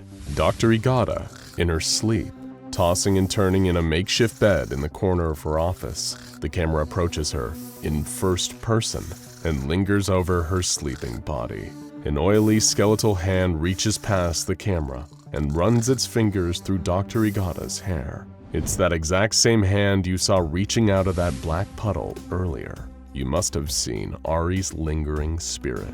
With a lump in your throat, you open the next attachment and watch the video. You see Dr. Igata, now truly broken. She'd been haunted by Ari's demonic spirit for a long time now, and it has clearly taken its toll. She is waving around a handgun while she speaks. She now believes there's only one way to escape, but not like this. She doesn't want the gun to draw attention to her body. She doesn't want to become part of that mass, even if she is dead. She opens a drawer on her desk she's recording at and places the gun inside. Dr. Igata then apologizes to her loved ones who are likely long since dead or assimilated and turns off the recording for the last time. In that moment, you realize there's a single drawer in the desk in front of you. When you reach forward and open it, you see the same handgun Dr. Igata was holding is laying inside. You pick it up and study it, weighing your options. Perhaps there truly is no other way out. Then you see an update on the file. One more attachment has been added while you were studying the gun. You feel your heart pounding in your chest as you reach forward and open the attachment. The text has been changed entirely. The file on SCP-001 is now a poem, an ode to the sun and to ultimate togetherness. Then a video file spontaneously opens itself on the screen. It's a video of you, shot from behind.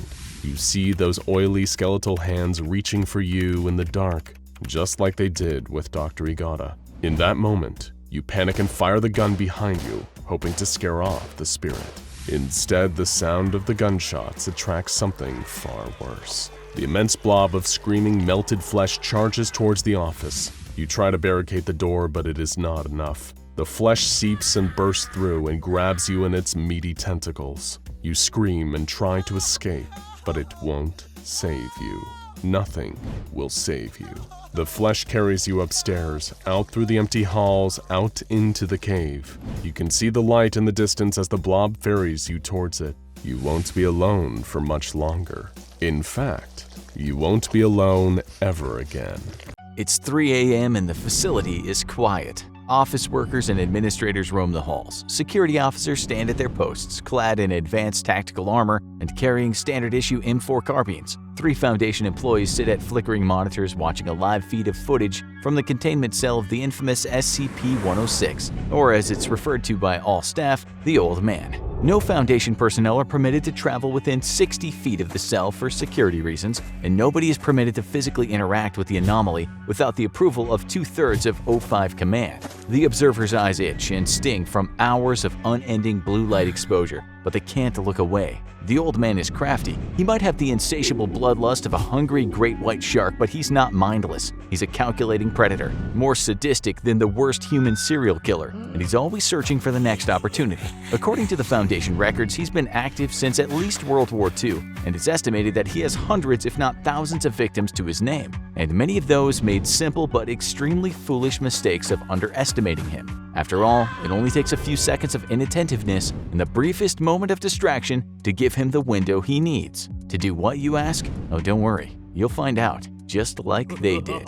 The old man has his nickname for a reason. Most of the time, he really does look exactly like that, an old man, or more specifically an old man's decaying corpse, his body covered in rotten, dark, grayish-black flesh that looks like putrid meat. Though the creature has been observed being able to change shape, the rot seems to run too deep for the old man to ever hide it. Foundation employees that have observed SCP-106 for extended periods of time have reported seeing it assume the form of grinning, decayed children and women whose rotted flesh barely hangs on their creaking bones. Just seeing the images through a video feed is enough to cause a lifetime of insomnia and other sleeping issues. Still, they have a job to do and the cameras remain fixed on the old man. He's been completely motionless for 3 months, just sitting there like a Buddhist monk in deep meditation. A novice might see this period of inactivity as a cause for celebration, but those with experience know that this is merely the calm before the storm. SCP-106 can remain in a dormant state for months at a time. Described by the Foundation scientists as a lulling state, it's believed that the old man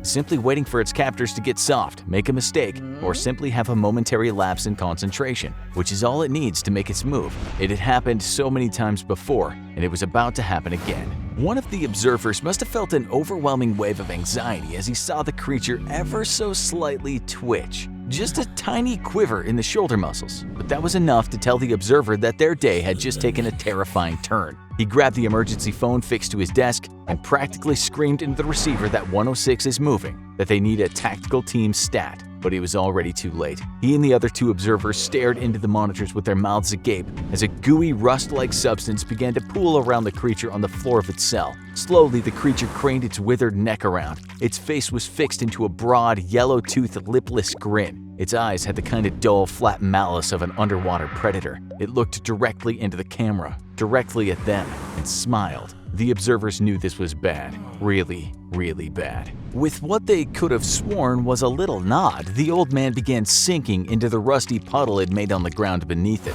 until it had disappeared entirely. SCP-106 is capable of phasing through any solid surface with ease, making it one of the hardest entities to reliably contain, and earning it a spot on the dreaded Keter class, reserved for the anomalies that are complete nightmares to keep locked up. Through the years of costly research and deadly trial and error, the Foundation would later devise ways of at least slowing the creature down. It's shown to have an aversion to lead, highly complex or random physical structures, and intense bright light. None of these cause harm to the creature, as far as we know, literally nothing can, but they'll at least buy you some precious extra seconds with which to at least try and escape. Seconds the 3 observers didn't have. One of them grabbed an emergency line again and barked into it that they had lost visual on the anomaly. Just then, the observers heard a faint, crackling sound behind them and the hissing of a chemical burn. They turned in horror to see a huge rusty burn mark expanding across the wall, right next to the door, which was their only escape route. They backed as far away from the door as they could as a rotten hand began reaching out of the mass of corrosive black sludge, followed by the grinning face of SCP-106, ready to have some fun. Meanwhile, 2 heavily armed security officers, Agents Goodwin and Resnick, came charging down the corridor toward the observation rooms. It became a bleak slogan during SCP-106 escape attempts that all you need to do is follow the screams, and that motto was proven true that night, because awful things were happening to the observation personnel. They were certainly screaming about it. Of course, even with the top-of-the-line firearms, there was little they could do to harm the rampaging old man. He seemed immune to all forms of physical damage. All they could hope to do was keep the thing distracted until the scientists and containment specialists finished the preparations to lure him back into his containment cell. Goodwin surged forward while Resnick covered his 6. Vigilance was key, as unlike a standard human combatant, SCP-106 could attack from literally any angle, including above or below. Physical obstacles were irrelevant to him, and no cover was safe. The hardened security officers could see the burn mark on the wall of the observation room as they approached. SCP-106 was perpetually coated in a thick black mucus with powerful corrosive properties that left any surfaces it touched permanently marred. Foundation scientists speculated that this mucus served as a kind of pre-digestive substance that tenderizes meat and bone alike, but to what purpose this serves is a mystery, as the old man has never been observed eating. It's postulated that the only purpose is causing additional pain. Goodwin and Resnick knew to treat this hissing sludge as a potential threat, as the corrosive properties would remain active for as much as 6 hours before finally fizzling out. The two officers shared a quiet nod before Goodwin breached the observation room door with a hard kick. The two of them surged inside, guns at the ready. In their time working at the Foundation, they'd seen some truly horrific sights. From the mutilation of D-class personnel, typically death row prison inmates brought in for use as SCP guinea pigs, to the violence and mayhem of a containment breach. But there was nothing in their past that would ever make the horrifying sight they saw in the observation room that night feel normal.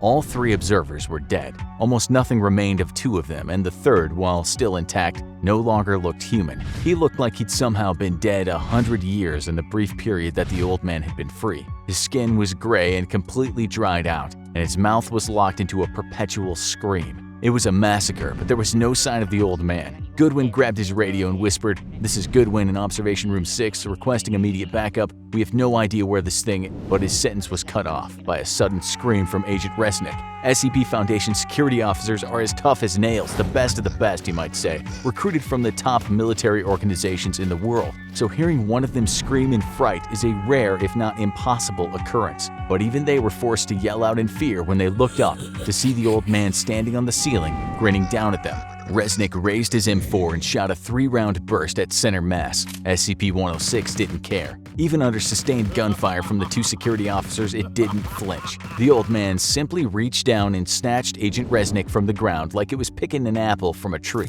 The old man held Resnick in one hand and pounded its other rotten fist into the agent's body, breaking all of his bones. Resnick screamed for his partner to help him, but there was no time. Before Goodwin could do anything, SCP-106 began receding back into another slimy burn mark on the wall. Only this time, he was taking his screaming victim with him. Agent Resnick gave one more horrified scream before he was pulled backward into the inky darkness, leaving the room silent except for the burning hiss of the corrosive goo left behind. You might think this would be the end of it, but no. For poor Agent Resnick, the worst was yet to come. He was being dragged into what the SCP Foundation scientists refer to as the Old Man's Pocket Dimension, a miniature layer of reality within our own where the malicious SCP is essentially a cruel, all-powerful god. According to witness reports extracted from victims who were taken to this little nightmare realm, the dimension resembles a series of twisting, endless corridors where the old man stalks and tortures his captured victims to the breaking point, manipulating space and time to his own sadistic ends. On rare occasions, the SCP will even release its victims just for the joy of hunting,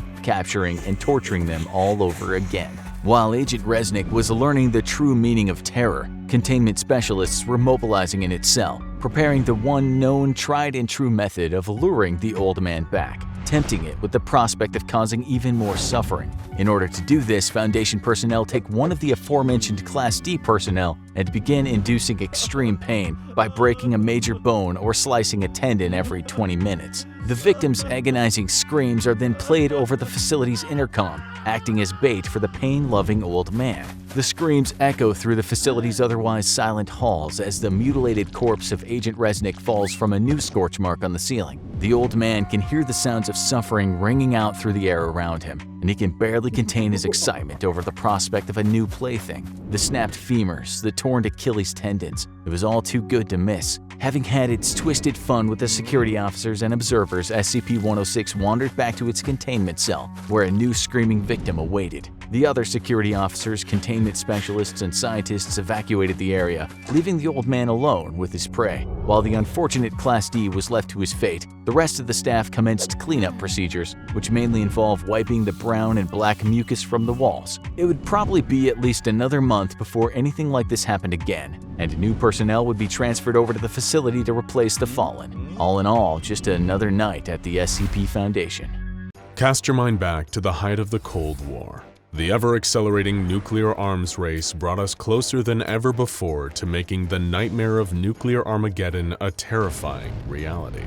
The two main parties in this conflict are the United States and Soviet Union, each amassing huge amounts of nuclear warheads and jumping on any available advantage they can over their enemies. What you may not know is that in order to detect an impending attack from the United States, the Soviets developed what would become known to the West as the Dead Hand. But this experimental piece of technology also had another name, SCP-1984. It is no secret that the Soviet Union feared the threat of US nuclear strikes and invasion just as much as the US feared an attack from them. so SCP-1984 was created to act as a deterrent mechanism, specifically against secure second strikes. Secure second strikes were both a deterrent and overwhelming concern during the Cold War, referring to a country's ability after suffering an initial nuclear attack to still retaliate, firing on their enemy and causing untold damage with their own arsenal of nuclear weapons. The Soviet Union knew that any action they made that could be perceived as an attack on United States soil would be threatened with nuclear retaliation, and that if they fired first, America would return fire and potentially annihilate them with a second strike. SCP-1984 was to be an automated system that would activate in response to the destruction of the Soviets' main command and control structure.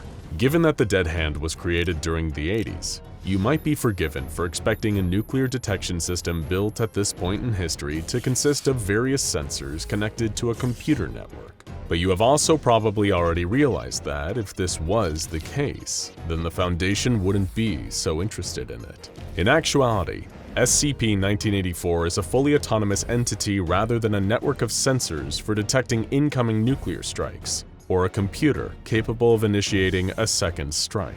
Perhaps what makes the Foundation more interested in the Dead Hand is that it is both self-aware and links simultaneously to every single one of Russia's nuclear launch sites. Not only this, but SCP-1984 also has direct access to every single one of the atomic weapons stockpiled by the Soviet Union during the Cold War, and is capable of launching intercontinental ballistic missiles at a moment's notice. In short, SCP-1984 could very easily and horrifyingly quickly trigger an all-out nuclear war, resulting in the extinction of all life on Earth. No wonder the Foundation considers the Dead Hand such a massive threat. SCP-1984 itself actually consists of the preserved remains of a Russian soldier by the name of Sergeant Marat Chernikov, who was killed during the Soviet-Afghan War in 1982. Most of the official documentation of Chernikov's existence has been expunged by the Russian Federation, and he is only referred to in fragmented documents recovered by the Foundation that refer to a Project December. These remains serve as the location of a semi-sentient consciousness that has been classified as SCP-1984-01. When it remains dormant and is not interfered with, SCP-1984-01 has the ability to receive and process any signal broadcast to it, and is able to decipher information combined in any signal it picks up. However, when global military tensions start to climb, especially when those tensions affect the Russian Federation, or what were once the satellite states of the former Soviet Union, the entity begins to manifest itself in the physical world, and usually in various strange and different ways. SCP-1984-01 has been known to appear in the real world in forms such as a humanoid outline, or a bright red specter taking the shape of a child with its legs cut off. Regardless of which shape it appears in, it is when the Dead Hand manifests in a more physical form that the wider scope of its abilities become clear. As mentioned previously, it can influence and even launch nuclear weapons, overriding their command systems and bypassing launch sequences. After appearing fully, SCP-1984-01 will travel at speeds of up to 140 kilometers an hour, directly to the nearest military installation capable of launching intercontinental ballistic missiles. Once it reaches its destination, SCP-1984-01 will immediately attempt to override the necessary systems to initiate a launch. After firing missiles at their predetermined targets, SCP-1984-01 will hastily travel to another facility housing nuclear ordnance, repeating the process until it has successfully launched all of Russia's atomic weapons. When engaged, the physical manifestation of SCP-1984 is highly aggressive, and will lethally defend itself against anyone that it observes trying to interfere with it or stop it from causing a nuclear launch. The entity has displayed the ability to disrupt the nervous system, causing excruciating pain and debilitating damage to human beings. Its only known weakness, if any, is a susceptibility to microwave radiation. Although exposure to this does not seem to cause any lasting damage to SCP-1984, instead only temporarily disorienting its physical form. As for the origins of SCP-1984, the Soviet Union's official liaison with the SCP Foundation offered some clarity on this, ironically during early 1984. The liaison, a doctor named Sergei, described information regarding the dead hand as being of grave importance to the continued survival of the human race. Seeing as he was referring to an enemy that could single-handedly launch the Soviet Union's entire nuclear arsenal, he certainly had a point.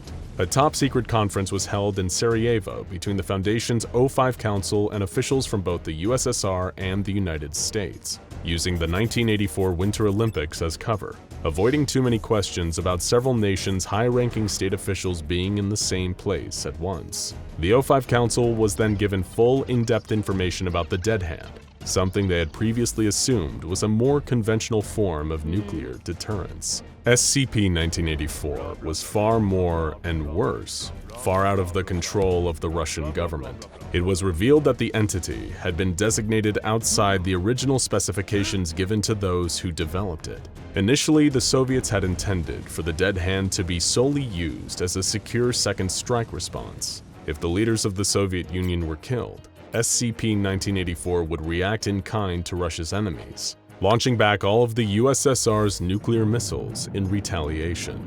This is more likely where the dead hand nickname comes from, hearkening to the idea of a dead man's switch. Picture that you had been mortally wounded by your worst enemy, shot in the stomach and laying on the ground, rapidly bleeding out. You know that there is no chance you will survive, but you cannot afford to let your enemy get away.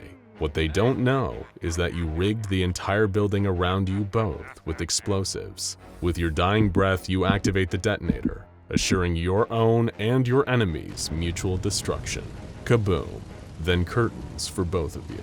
The pressing issue, and the reason this secret summit between the USSR, USA, and SCP Foundation was held, was that SCP-1984 was no longer interested in just waiting for Russia to be attacked and only reacting after the fact. Instead, the entity's physical form was trying to preemptively strike at the enemies of the motherland, attempting to activate nuclear launches and send atomic weapons to destroy the United States, France, West Germany, and the People's Republic of China.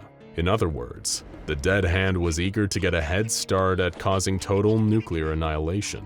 Not to mention potentially killing millions and reducing target countries to little more than irradiated craters, awash with deadly nuclear fallout. Both the Soviet Union and the United States begged the SCP Foundation to intervene and contain SCP-1984, and under the direction of the O5 Council, they stepped in to take direct control of the situation, establishing new containment procedures in the hopes of keeping SCP-1984 from hitting as many launch buttons as it could find. The embalmed remains that seemed to create the manifestations of the dead hand entity were held securely in an armed containment complex near Verkhoyansk, part of the Sakha Republic within the Russian Federation. SCP-1984 was placed within a standard humanoid containment cell, which was itself held within a Faraday cage, a type of enclosure constructed with or covered in conductive material designed to block electromagnetic fields. This was done to block any external broadcast signals from reaching SCP-1984, and thus causing it to manifest its other form if it learned of an impending attack on Russia, even a fictional one, perhaps as a part of a television broadcast. As part of the Dead Hand's containment, all signals broadcast near its cage are to be monitored, and only broadcasts featuring doctored information would reach the entity. Thankfully to the work of the SCP Foundation's Information Control Team, SCP-1984 is drip-fed a stream of carefully fabricated information. Using on-site equipment and facilities, a team of military historians, economists, actors, and Soviet media specialists, the Information Control Team have created an ongoing narrative wherein the Cold War never ended. Through falsified radio and television broadcasts made to look like era-appropriated news organizations, they managed to keep SCP-1984 convinced that the nuclear stalemate between the Soviet Union and United States is still ongoing. Unfortunately, sometimes information from the real world is able to bleed through. An incident involving SCP-1984 occurred on August 8, 1984, and almost brought forth a full-scale nuclear war. While preparing for a campaign speech, the 40th President of the United States, Ronald Reagan, uttered the following joke.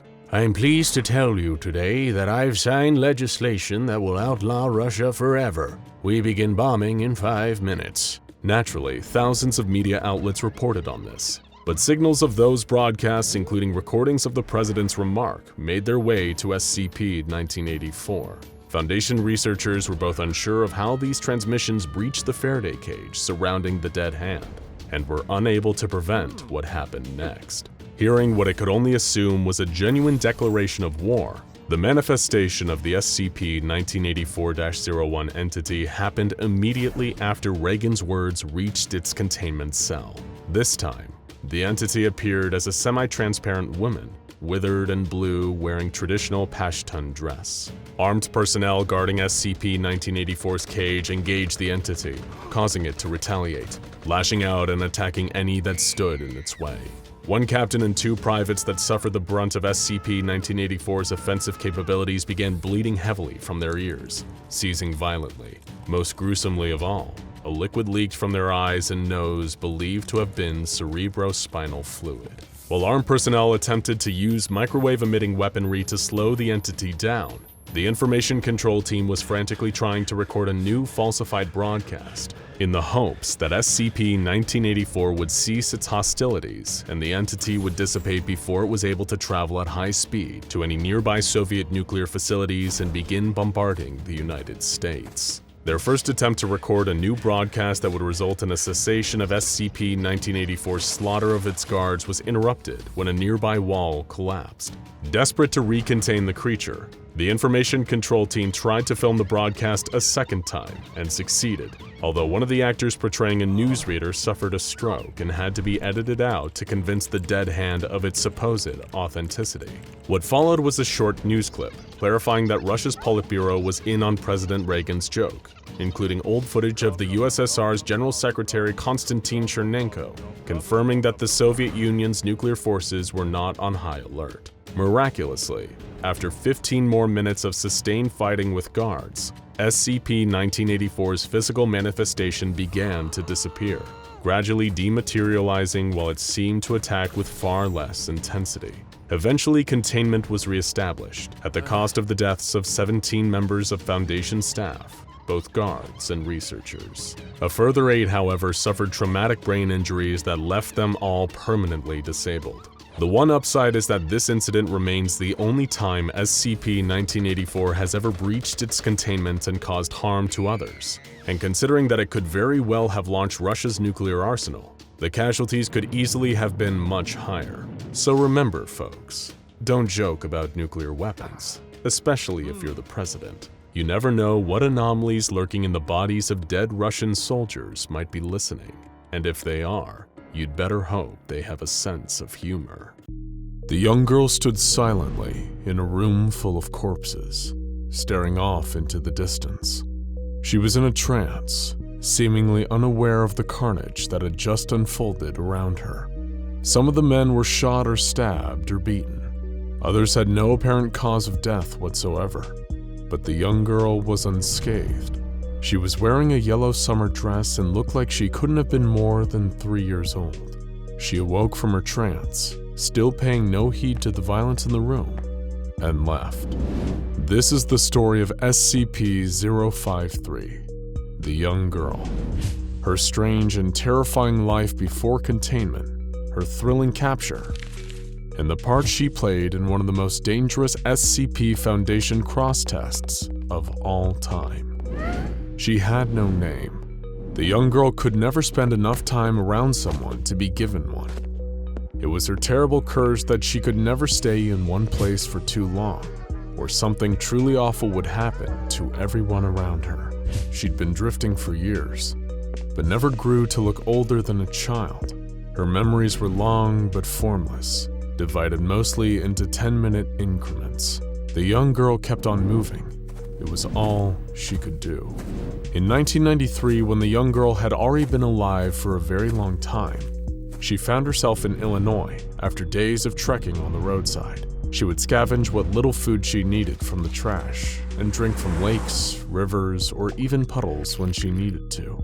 Deep down, the young girl knew that if she ever grew hungry or thirsty, she would not die.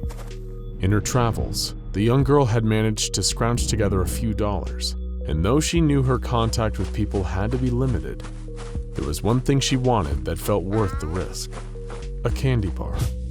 It'd been a long time since she tasted chocolate, and she found the idea of tasting it again too enticing to resist. When she reached Chicago, she entered a small corner store with her handful of dollars, selected a candy bar from the rack, and approached the counter. For reasons even she didn't fully understand, she kept her eyes down as she placed the money on the counter. You see, SCP-053 was always a special child. As we briefly mentioned earlier, you might even say she was cursed. Whenever she was around other people for too long, terrible things tended to happen. Unspeakable things. And as a component of this strange, unexplainable curse, or perhaps as a means of keeping her safe from it, the young girl was doomed to never understand the nature of her predicament.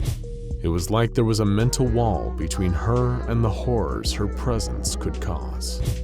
All she knew was that it was best to avoid eye contact, stay away from large groups of people at all costs, and never spend any longer than 10 minutes around anyone, ever. That's why, as she waited for her chocolate bar at the cash register, she kept her head down and waited to go.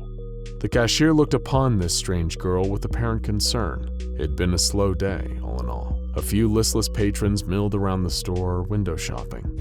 His brain was practically on autopilot until he saw this child. She looked filthy, in a disheveled dress, and was totally alone. What on earth had happened to this child? The more he looked at her, the more he sensed a creepy vibe exuding from her. Something about this girl was wrong. He spoke softly to her, introducing himself as Miles, and asking her where her mommy and daddy were. The young girl hesitated for just a few seconds too long for his liking, before simply saying that they were at home. Any parent who'd let their 3-year-old kid just wander around the south side of Chicago alone was either crazy, neglectful, or both. He asked her politely to remain in the store while he gave the police a quick call. He'd even let her have the candy bar for free while she waited. Immediately, the little girl became uncomfortable. She had already been in here for a few minutes now, and while Miles called the police, he expected her to wait around even longer. Again, she couldn't even tell you why she knew waiting around like this would be so dangerous, but she had a nagging, instinctual awareness that she needed to get out.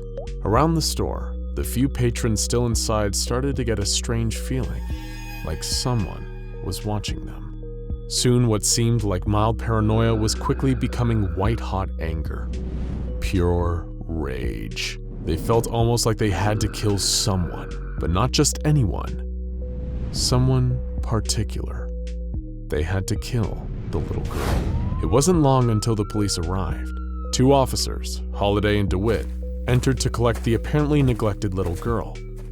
It was a story they'd sadly heard all too often, a tragically common occurrence in the big city.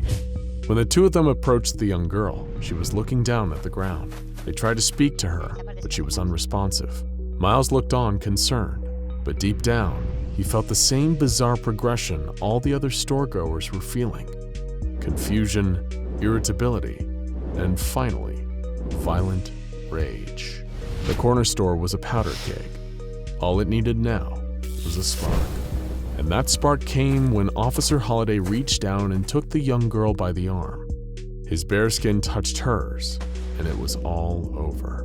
The cop twitched. His mind washed out in murderous insanity as he reached for his sidearm. Officer DeWitt opened his mouth to protest, but he didn't manage to get a syllable out before Holliday turned and shot him. In a fraction of a second, the quiet corner store exploded into a violent bloodbath as the patrons and cops slaughtered each other. All the while, the young girl just stood there in a trance. Everyone was dead within minutes, except Miles and the young girl. He shakily rose to his feet, his mind carved out by madness, and reached for Officer Holliday's discarded pistol. Outside of the store, the young girl appeared, walking out as if nothing had happened. Inside, Miles's body was sprawled over the counter, clutching his chest as if his heart had just exploded. This was the true nature of the young girl's curse. Anyone who meets her eye, touches her skin, or spends over 10 minutes around her is destined to slip into a state of murderous insanity. They'll go into a kill-crazy frenzy and attack anyone around them until all that is left is them and the young girl. at which point they'll try to kill her too. But the mere act of attempting to kill her is also fatal, killing its victims with a massive heart attack or a seizure. The second part of the girl's curse is that she herself can never die. She keeps coming back, unknowingly causing more misery and death along the way. Until, of course, a certain secret organization took notice. That night, the young girl sat in the cavernous interior of a local abandoned warehouse, quietly eating her hard-earned candy bar. Suddenly, she heard a quiet crack in the distance. She tried to move her left arm, but found it was numb. She could barely move it. The girl turned her head and saw a tranquilizer dart sticking out of her skin. Instinctively, she got up and began to run, limping as her left leg started to lose all feeling too. Suddenly, she was surrounded by footsteps as masked men in SWAT uniforms emerged out of the darkness on all sides. The last thing she remembered before slipping out of consciousness was a blindfold being pulled over her eyes and tiny metal handcuffs clasping over her wrists. When she woke up, she was in the nicest room she had slept in years. It was 16 feet by 16 feet, with toys, books, and games. Standing across the room from her was a stranger in a full hazmat suit, connected to a long steel cable leading out of the room. He spoke calmly and politely. A timer on his wrist counted down from 10 minutes. The stranger explained to the young girl that they would be taking care of her now, and would provide her with all the toys and games and treats she wanted, provided she cooperated and submitted willingly to some tests. Compared to living out on the streets with no food or comfort, this seemed like an excellent compromise. She would live in what seemed like luxury, and every so often, she'd be taken to a testing room with a stranger in an orange jumpsuit. After a few minutes of waiting, the stranger would inevitably go feral and attempt to kill her, and then always die in the process. The strangers in the hazmat suits told her that all of these tests were helping them learn extremely valuable things about her, and that soon they'd have a very special job for her. It would be a wonderful surprise. It was the spring of 1994 that the young girl, now officially designated SCP-053, finally received her special mission. Several strangers in full hazmat suits wielding rifles escorted her out of her usual bedroom. She asked where she was being taken and was told she was going to meet a new friend. She was taken to one of the recreational testing rooms and pushed inside. Out in front of her, she saw something terrifying. A giant reptilian creature.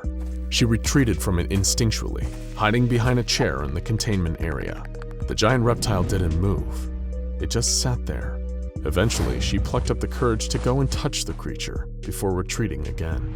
No reaction. Little by little, the young girl gained confidence and continued to approach and pat the creature. It exhaled through its huge nostrils, and the young girl literally jumped for joy in her amusement. She began to play with the docile monster, hugging it, even drawing on it with a crayon. The observers were truly baffled. What the young girl didn't know was that she was playing with SCP-682, one of the most hateful and aggressive anomalies under the Foundation's watchful eye. And yet, in her presence, the creature was like an overgrown puppy dog. After the test phase, the young girl was removed from the hard-to-kill reptile's presence, immediately causing the creature to become violent and murderous once again. After being separated from her strange new friend, the young girl was seen crying for several minutes.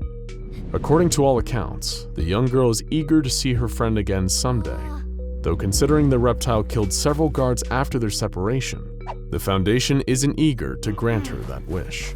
SCP-053 was classified as Euclid and continues to be held in containment, with her toys, books, and games rotated out on a regular basis.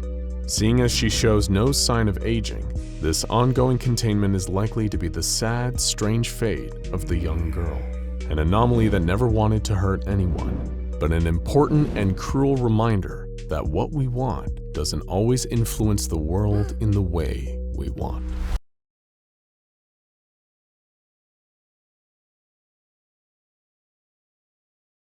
The esteemed Dr. Thomas Morstead entered the cell of the anomaly. He'd been warned and even chastised by his colleagues. But who in the Foundation could tell him what to do? He was the best at what he did, maybe the greatest in the whole history of the Foundation. As he entered the room, SCP-049 bid him welcome, cordial as always. So polite, in fact, that you'd never guess you were talking to a killer. Dr. Morstead knew the truth of what he was dealing with, but he also believed he could get through to 049. Calm him, exorcise the devil from him. It was the meeting of two great minds, one of them human, one of them part human, part something that has never been clear. It was to be a battle of wits, and like so many great battles, this one would turn into a massacre. Before we get to that fateful meeting, there are some things you should know about the anomaly known as SCP-049. If you saw him in the street, the first thing you'd think of is plague, because 049 always looked the same. A man dressed in black robes with a plague doctor's mask. But this wasn't a costume that could be taken off. In fact, it wasn't a costume at all. It was him. The robes had grown out of him like an exoskeleton. That horrible mask with the pointed nose wasn't covering his face. It was his face. A kind of shell that had seemingly sprouted from bone. The first reports came during World War II. In a picturesque town in the south of France called Montauban, people had begun going missing. Children disappeared from their beds in the middle of the night and weren't seen again. Adults went to the market and never returned. Local authorities searched high and low. They scoured nearby woods and dragged the rivers, but nothing was found. Because what was happening wasn't criminal, there was no clue they could stumble upon or eyewitness who would break the case. No, this was something else. Something that the townsfolk could never understand. Word spread, and that's when a search and discovery team was sent from the Foundation. It was a cold, dark night in January of 1941 when the team found what they were looking for. They walked through the open door of a small house located not too far from the Grand Château de Richelieu to find a masked man sitting next to an open fire. And he wasn't alone. The floor around him looked like it was moving. Upon closer inspection, the team saw that the floor was covered with writhing, grasping bodies. Its patients, as it called them. Bienvenue chez moi, said the thing. Welcome to my home. Those so-called patients crawled towards the team, intent it seemed to cause harm. The hostiles, now known as SCP-049-2s, were deemed dangerous and had to be eliminated. A sight, it seemed, that didn't bother 049 in the slightest. It just sat there, occasionally looking up from writing notes in a leather-bound book as his patients were gunned down. Once the carnage ended, it simply closed its book, stood up, and allowed itself to be escorted away. And that's the story of how 049 ended up at the facility, becoming a guest of sorts, staying in a standard secure humanoid containment cell, Research Sector 02, Site 19. The few that came into contact with 049 remarked that it was a pleasure for them. With its impeccable manners, vast knowledge of medicine and human anatomy, sharp tongue, and stinging wit. They almost became spellbound listening to it, caught in the throes of its charms until, with the simple touch of its hand, it would drain the life from them. That's why SCP-049 was classified as a Euclid. That's why armed guards were always stationed outside its cell. It's why doctors took great precautions when in its presence, and it's why Dr. Morstead should have known better. Remember, when 049 was discovered in France, it willingly went with the team, like it was happy it had been found, as if it had planned its own capture. When it arrived at the facility, it didn't act like it was contained against its will. It was like it was returning home. Initial findings as to the biology of 049 were that it didn't require any sustenance at all, not even water. It seemed content to be left alone with its notebooks. It did not object when it was asked if it could share some of its notes and gladly handed over its journals. But upon examination, it was discovered that they were written in the language that no linguist or cryptologist has so far been able to translate. It's apparent that 049 derives much satisfaction from seeing so-called experts struggle over its text. Unable to read those notes, a long line of doctors visited 049 in its cell, each fascinated by what they beheld. It was learned that it has traveled the globe. It speaks many languages, but prefers to speak what it calls les langues de l'amour, French. It asked for only one thing: warm-blooded animals. The facility agreed to supply 049 with various kinds, including rabbits, cattle, and even an ape on one occasion. Just like with humans, it could kill the animals with a mere touch of its hand, sucking the life right out of them. But that wasn't even the most incredible part. Soon those animals would rise again, as if reanimated by 049. They would become, for all intents and purposes, the living dead. and they were hostile. After several unfortunate incidents, they were taken from the cell the moment they arose and disposed of in the incinerator. This was not to the liking of 049, who would claim it had cured the animals. For it, the world was sick. It saw plague and pestilence everywhere, and the meaning of its existence was to rid the world of disease. Humans, it said, contained a virus and had to be cleansed. In the first days after arriving at the facility, 049 didn't seem to pose a threat to humans. It was quite friendly, in fact. It seemed aware of the fear it caused in staff and would often go out of its way to make them feel comfortable and safe. This was a ruse, of course, or a canard, as 049 liked to say. It had no intention to help humans. No, it had come for humans. It wasn't trapped. It had set a trap. One of the first people to truly upset 049 was Dr. Raymond Ham, a well-respected physician that had twice been a contender for the Nobel Prize for his more mainstream work. What had confused Dr. Ham the most was not 049's clothes-like exoskeleton, or even his ability to reanimate the dead, but the bag that it used. 049 was somehow able to pull a seemingly endless supply of surgical tools from that bag. Sometimes it would even pull out objects that were somehow larger than the bag itself. It was as if the bag connected to somewhere else. And that's what Dr. Ham wanted to talk about on that fateful day. With 049 on one side of the cell and Dr. Ham on the other, he asked, "How is it that you can produce a great quantity of tools from that bag? I've observed you, and it seems to me that you are doing the impossible." "Dear doctor," replied 049, "the scourge, the great dying, cannot be fought with a handful of toys. My bag is merely the product of my imagination. It gives me what I require. You, dear sir, it seems, are limited by your imagination." It stopped for a second or two and stared at Dr. Ham. "I detect you are unwell," it said, in a voice not as amiable as before. "It's just a cold," said the doctor. "Ah, just a cold. If you had seen what I have seen, you would not utter such insulting words." Dr. Ham pulled out some papers from a briefcase and approached 049, holding them close enough so it could read them. "You see," said Dr. Ham, pointing to the results on the paper, "those animals you say you cured, they were not diseased. They were perfectly healthy before they died, and your so-called cure, it turned them into something quite terrible. We found that if they were left alone, they began to eat each other, and then themselves." 049 did not respond, and after a brief pause said only, "A good day to you, doctor. Please close the door on your way out. You should get some rest." Ham refused to go, and instead turned the conversation to this real interest, the bag, demanding that 049 let him see inside of it. "Very well, doctor," 049 said. "In private." 049 began to pull a series of long metal poles out of its bag, followed by a rolled-up curtain that it hung between them, creating a kind of medical tent around Dr. Ham. It seemed to stare for just a moment into the observation camera outside of itself before whipping the curtain shut. Dr. Ham was discovered 3 hours later, crawling around the floor of 049's cell, now another mindless undead. When he was retrieved by security, 049 didn't even look up from his notebook. Dr. Ham didn't get the incinerator treatment, but he did receive a fatal dose of drugs, a mercy. A removal team was sent to 049's cell, but it had said there was no need for special extraction techniques. It would go willingly, wherever they wanted to go. It was not, it said, an enemy of the people. "The Hippocratic Oath forbids me to hurt a human being," it said while walking to the interrogation center. "My only desire is to offer you my services and expertise." The floors and walls of the interrogation center room were painted a bright white. Even the table was white, which contrasted with 049, a mass of black sitting in the middle of the room. During the interrogation, it refused to admit or even accept that it had killed Dr. Ham. "I cured him. I removed the pestilence from his body," it said.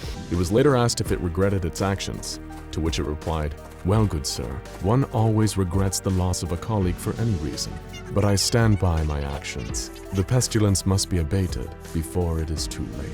Every 2 weeks from that point, 049 was given animals. The scientists at the facility observed it time and again, touching the animals, killing them, before producing a saw or scalpel and opening them up. Organs would be carefully removed with perfect precision. It was astounding to even trained surgeons just how talented 049 was.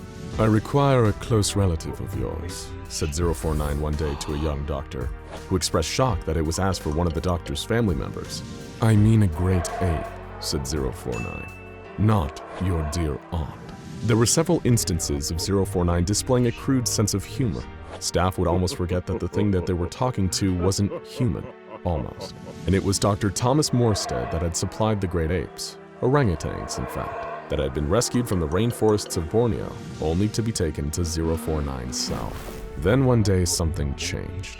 049 told Dr. Morstead that its work was done, that it accomplished what it had wanted to do, and could someone remove the cured animal from its cell?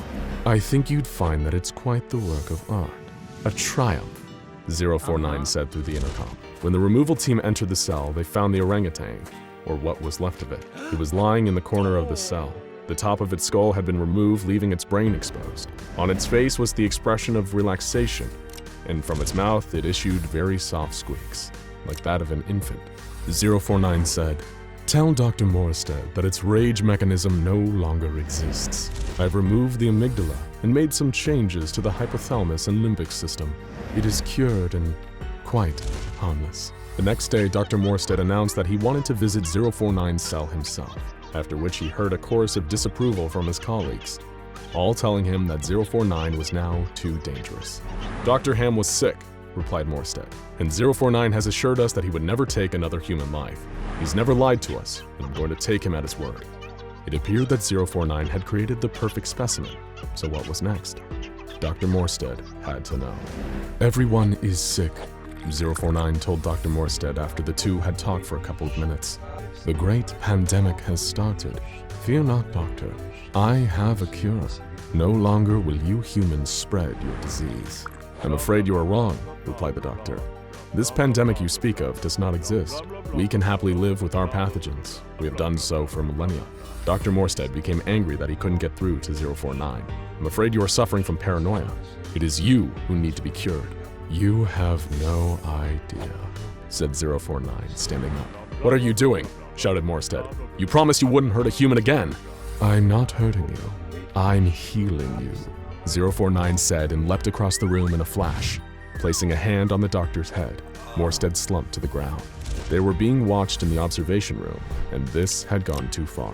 He had to be moved to the containment cells, permanently. Mobile Task Force Epsilon 11 was right on the scene and burst through the door. "No imagination," 049 said to himself. "Those humans have no imagination at all." He began walking towards the task force, who opened fire on the anomaly, but the bullets bounced off its black coat and mask. SCP-049 calmly touched each of the members of the task force, one by one, draining the life from them. The last one standing stopped firing and attempted to run, but again 049 leapt across the room, black cape billowing out behind him, and gently touched the man, causing him to drop to the floor. 049 stepped over the bodies of the fallen team and walked out of the containment cell. The full details of what happened next are available only to the O5 Council, what are sometimes called the Overseers. The redacted report that is available reads, "Standard Secure Humanoid Containment Cell, Research Sector 02, Site 19, Subject, SCP-049. Date of breach, redacted. Euclid Class SCP-049 breached cell and subsequently gained access to adjoining rooms and nearby buildings. Breach lasted approximately 3 days and 5 hours. Total casualties, redacted, with redacted number of survivors requiring incineration therapy. Course of action, Department of Science Alchemy Division suggested injecting anti-transmogrify disinfectant into Class D former prisoners who were transported to site and allowed them to come into contact with SCP-049. SCP failed to reanimate injected prisoners and cure them. SCP-049 acknowledged this failure and surrendered to Mobile Task Force Alpha-1. SCP-049 then requested to be contained. Present containment under responsibility of redacted, redacted. Present location of SCP-049, redacted. End of report. A veteran worker of the SCP Foundation sits at his terminal, performing one of the most critical tasks in the entire organization, creating a file for an as-yet undescribed SCP. But there's something terribly wrong. His eyes are glazed over. His mouth hangs open. Is this a zombie or a trained Foundation researcher? What is going on?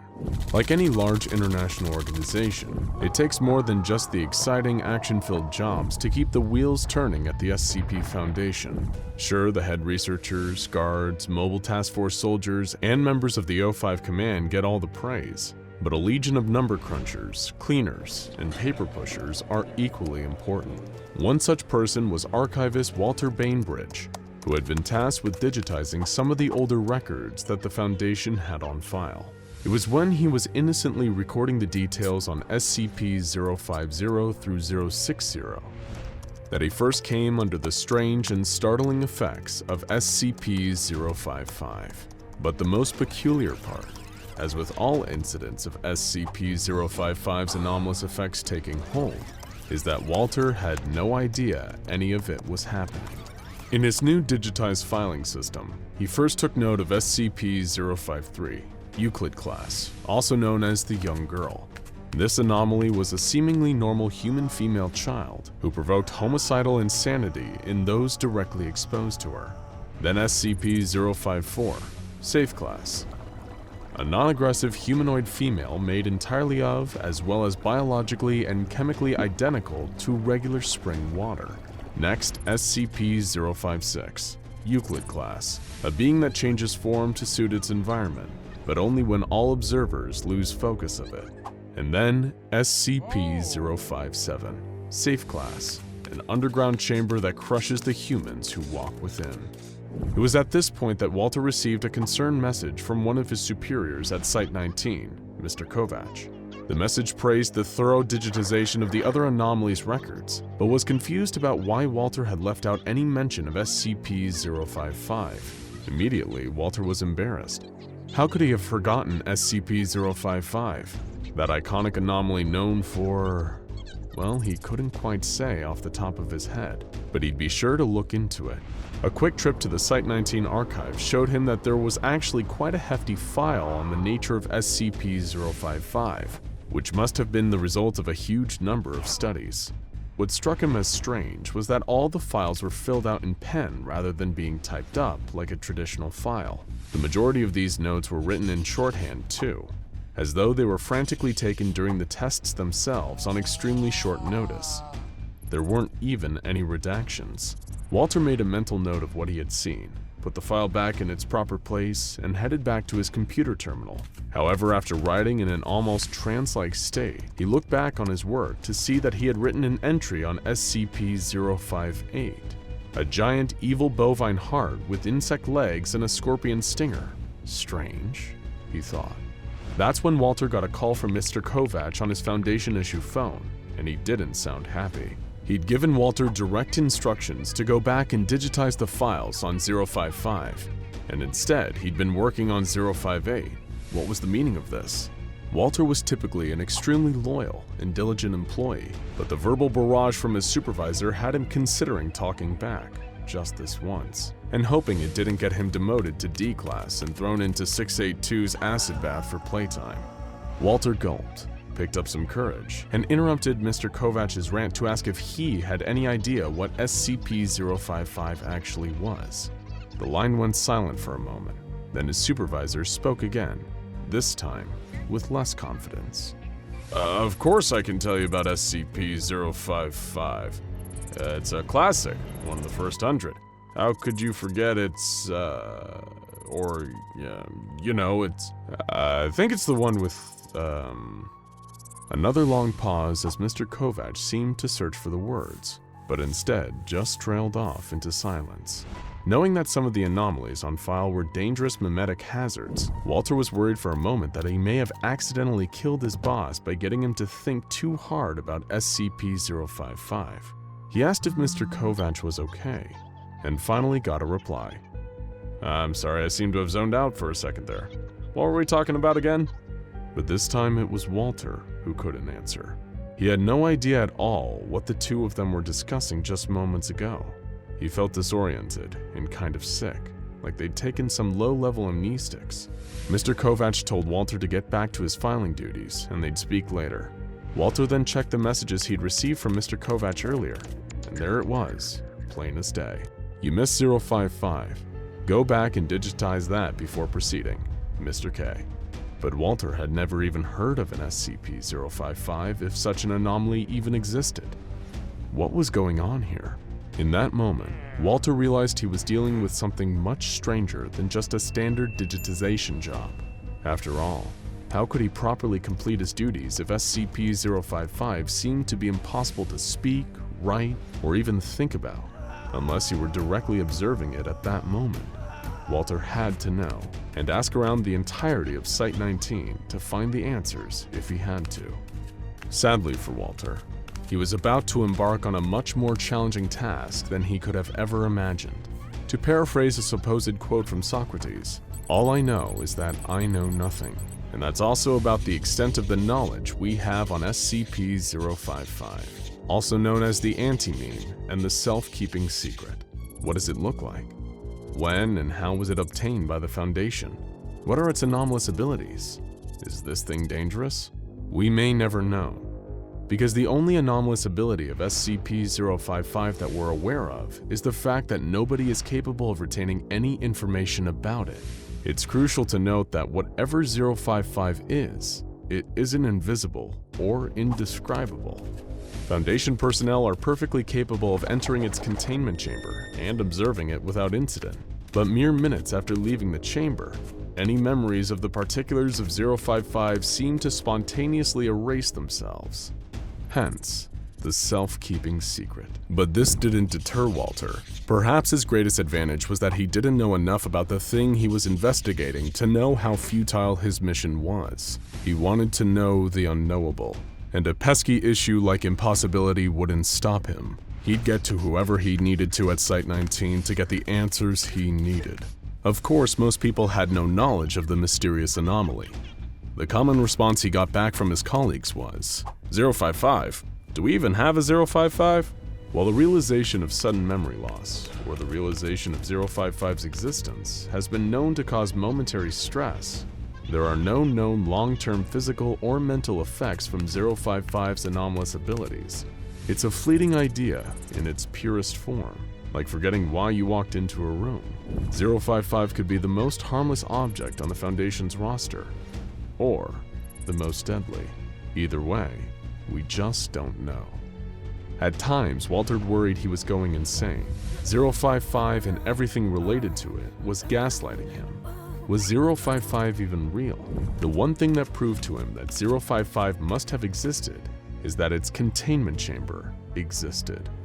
According to the official records kept by the Foundation on the Site-19 containment facilities, 055 is kept in a 5x5 by 2.5 meter square room, constructed of 50-foot thick cement, with a Faraday cage surrounding the cement walls. The report continues that access is via a heavy containment door measuring 2 by 2.5 meters, constructed on bearings to ensure door closes and locks automatically unless held open deliberately. 055 cell is one of the few to have no posted security guards, and any personnel working on other SCPs in the area are ordered to remain at least 50 feet from the geometric center of 055 cell, where the anomaly itself is kept. When he tried to explore further why the cell was constructed in this manner, he found that, surprise surprise, nobody knew. 055 was an anomaly whose containment requirements were so mysterious that it automatically netted itself a Keter class designation. After all, how can you properly contain something you can't even hope to comprehend? There were plenty of rumors about the true nature of 055. Some of the more conspiratorial minds at Site-19 theorized that 055 was actually an autonomous or remotely controlled spy inserted into the site to observe Foundation operations, or even humanity as a whole. If you're on the more paranoid end of the psychological spectrum, this theory makes total sense. An anomaly that's physically impossible to remember, even when writings and pictures on the subject exist, would be a perfect spy. However, this was all ultimately little more than speculation. Walter was barely any further along than when he started. There were multiple points in his investigations where Walter seriously considered giving up, until finally, he had a major breakthrough. Dr. Bartholomew Hughes and Dr. John Marichek were two scientists that had performed extensive research into 055, and who, Walter hoped, might have the answers he sought about the self-keeping secret. These scientists were the first to discover the anti-mimetic nature of 055, performing numerous tests on D-Class personnel to see if it was possible to create feasible written records, sketches, or any other records or impressions that could bypass its anomalous effects. The disorienting, memory-ruining effects of 055 also extend to any materials concerning 055. It seems to be a truly uncrackable code, but Dr. Hughes may have finally found some cracks in the armor. For starters, the fact that we're able to remember that 055 is an antimimetic is an ironic exception to its antimimetic qualities. This revelation also inspired another realization from Dr. Hughes. Would it be possible to discover more about 055 from the process of deduction rather than the typical induction? In other words, could they possibly learn about 055 by figuring out all the things it isn't rather than what it is? Dr. Marichek designed an experiment with Dr. Hughes to explore this theory. They designed the experiment around a simple question: is 055 not spherical? In designing the question to specifically find out what 055 isn't, they hoped to subvert the anomaly's antimimetic powers. Walter was fascinated by this potential method of getting answers. Marichek and Hughes found that, while the questioning process for those exposed was often arduous and frustrating, they could now definitely say that 055 is not a sphere. It is theoretically possible to discover the true nature of 055 by an almost endless barrage of deductive questions, though whether Command would authorize the resources for such extensive testing is still an open question. Walter, in his desperation, begged Marichek and Hughes for clearance to view 055 himself. The curiosity had become too great during a search to just walk away with the single fact that 055 wasn't spherical. He needed to see this thing. And after several weeks of filling out forms and cutting red tape, his wish was finally granted. Walter Bainbridge was allowed a private audience with SCP-055, the subject of his months-long obsession. Outsiders observed that Walter spent just over an hour in the containment chamber, taking photos, drawing sketches, writing down notes, recording audio logs, and reciting memory mnemonics. He was pulling out every stop to counteract the anti-mimetic effects of the self-keeping secret. He was adamant that he would not be defeated by his non-spherical nemesis, not after all this time and effort. Once his time in the 055 containment chamber was over, he retired back to his office to finally digitize his exhaustive findings, so that his supervisor, Mr. Kovac, would finally get off his back. Walter smiled, took a deep breath, and began to type. SCP-059, Keter Class. This anomaly is a radioactive mineral that emits a unique radiation known as delta radiation. Exposure to this radiation has caused strange fungal growths on the infected... Wait, what was this supposed to be about again? Oh well, it couldn't have been that important. Anyway, check out SCP-096 The Shy Guy and SCP-3008 Trapped in IKEA for more unforgettable tales from the SCP Foundation.